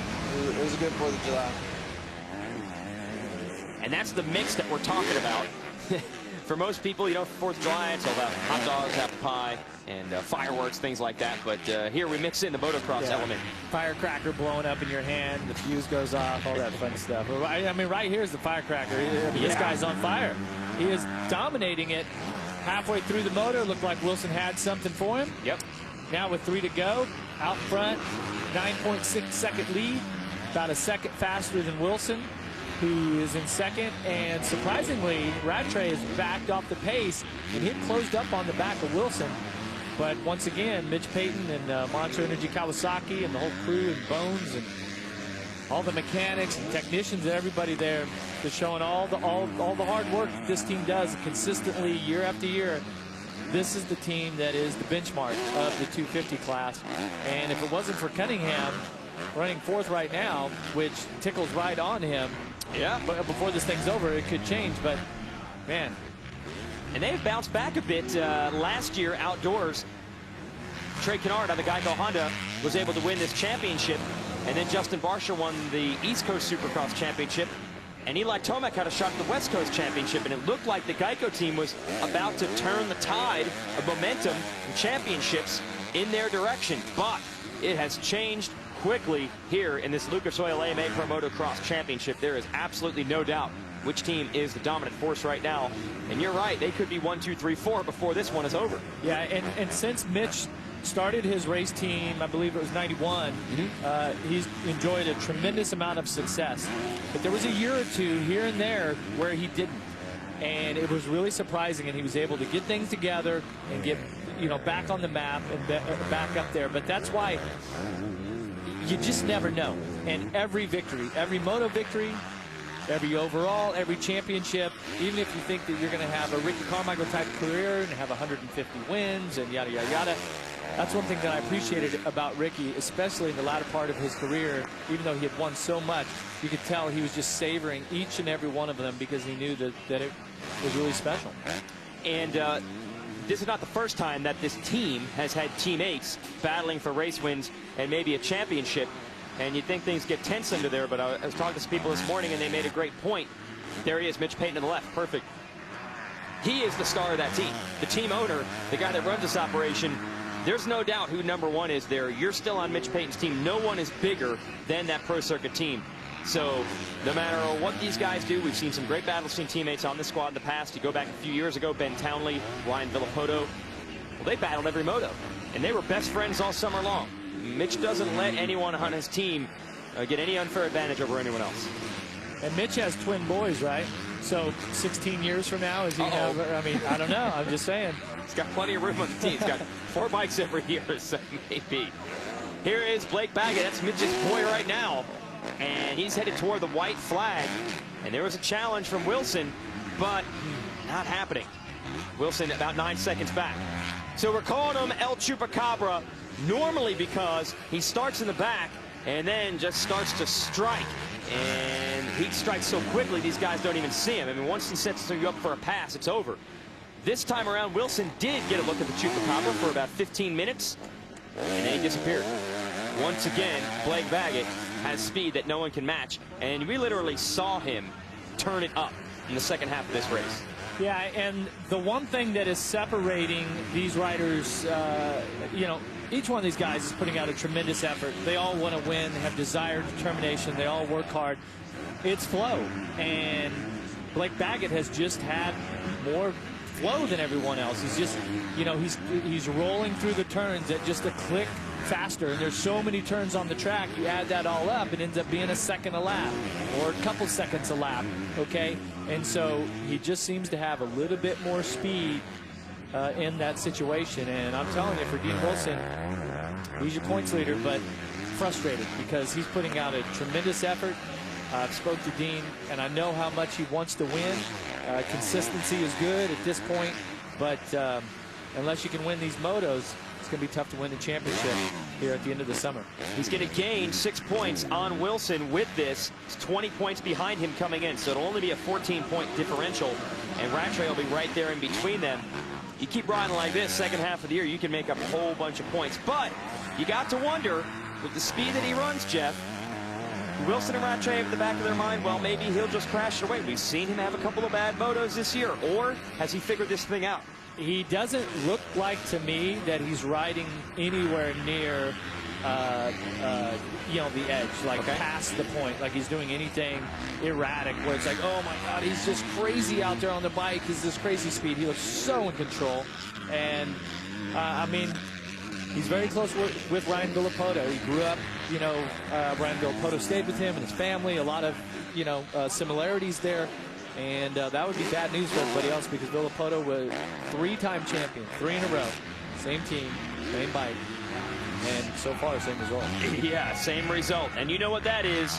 Another win for Blake Baggett. Second weekend in a row. He goes 1-1. Sweeps both motos. Another strong charge by Dean Wilson. He will finish second again. Maintains the points lead. That's good, but he wants a victory. Blake Baggett has another win in the Lucas Oil AMA Pro Motocross Championship. This Rockstar energy drink, Red Bud National, is his. That's his mom there on the left. Kawasaki PR girl Ashley on the right. Just walk by him. We'll show you exactly how he got this win with our Lucas Oil race recap. Started out terribly for Varsha. In fact, it didn't start at all. Couldn't get the bike started after the sight lap. Yeah, he made the sighting lap, and then it started cutting out. Another bad moment here was for Nick Paluzzi. He goes down hard just before LaRocco's leap. Good moments, meanwhile, for some others. We mentioned that Baggett was up front. He had some pressure from his teammate, Dean Wilson, for the first half of this 30-minute and 2-lap moto. But at the second half, Baggett turned up the speed, put in a 2-minute, 13-second lap time that no one could match, pulled away, and got the victory. And now he is down on the podium with Aaron Bates. Aaron? Back-to-back wins for Blake Baggett. Blake, you wrecked your superstition that you had going. You managed to pull it together this weekend. What does that do for you mentally moving forward? Yeah, no, every other's over now. Now let's try to make it every one from here on out. It's a lot to ask, but I think that if I be smart and ride smooth, I can do it. But I got to give it up to my team: Monster Energy, Pro Circuit, Kawasaki, Thor, Parts Unlimited, Vans, Alpine Star, Volcom, Vans, Scott, Dunlop, Traxxas, RC Cars, SoCal Super Trucks for hooking up my truck, my mom, my dad, my trainer, Alden Bacon, and Keeley. Thanks. Another win for Blake Baggett. And we'll show you the races that he's going to try to win next with our Toyota upcoming schedule. Take a weekend off. We'll be back at Spring Creek in Millville, Minnesota. We'll have our 250 class coverage 6 p.m. on Speed. Then Washougal, Washington, we're going to have live coverage on Speed there on July 23rd. A couple more weekends off, and then we're back at New Berlin, New York, the legendary Unadilla Valley Sports Center, 9 p.m. Your coverage on Speed, and Southwick, Massachusetts, the Sand Track, August 27th, 11 p.m. Eastern, your coverage on Speed. So Saturday motocross rolls on, and that's your Toyota moving forward schedule. We'll be back with more from Red Bud after this. We'll talk to some more riders up on the podium, and we'll ask them if they can figure out some way to stop El Chupacabra, who's got another win.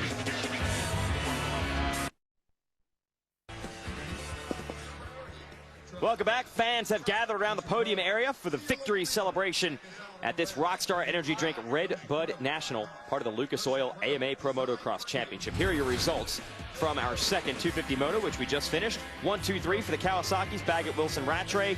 Kyle Cunningham prevented it from being a 1, 2, 3, 4 Kawasaki sweep by holding off Brock Tickle down the stretch. Let's send it down to Aaron Bates, who has our runner-up. Aaron? Dean Wilson just said, I have been in this situation too many times, too many second overalls. So the question to you, Dean, is what else is it going to take to come out of here on that #1 spot? Oh, I mean, I don't know. I mean, I've had a lot of seconds, and I feel like I've been riding well. You know, Blake's he's just got a little bit more than I do, and it's something I'm going to have to work towards. You know, I'm staying consistent, which is good, you know, for a championship, but at the same time, I need the speed to get some wins. And I've had moto wins, but no overall wins. But like I said, Blake rode awesome. Couldn't do it without the whole Monster Energy, Pro Circuit, Kawasaki, Thor, Dunlop, Parts Unlimited, Scott, Toyota Escondido, Volcom, Vans, Mechanic Paul, Sam, my mom and dad. Thank you. Here's the overall results combining the first race and the second. The kids up front make the math easy. 2 firsts, 2 seconds. That's first and second. Rattray rallies back to take third overall. Another consistent day for Cunningham, holding off Tickle in the overall as well. Let's go back down to Aaron. Aaron? Rougher, the tougher the track is, the more you seem to excel, and that was the case here again today, Tyler. How was it? Yeah, it was pretty tough, you know. I made it hard on myself in that first race, going down in the second turn, and had to come from last to fifth. But just want to thank the guys from Monster Energy, Pro Circuit, Kawasaki, Parts Unlimited, Thor, Vans, Volcom, my wife, my mom, my dad, Wayne, and yeah, it was definitely tough for me. You know, I struggled a bit out there, and come back to Florida this week, and next week I'll be back in California, do some testing, and get ready for mobile. Got a lot to talk about here in this 250 class. Totally different styles between Wilson, Baggett, and Rattray, and they all seem to meet in the middle. As far as the points go, Jeff, it is close.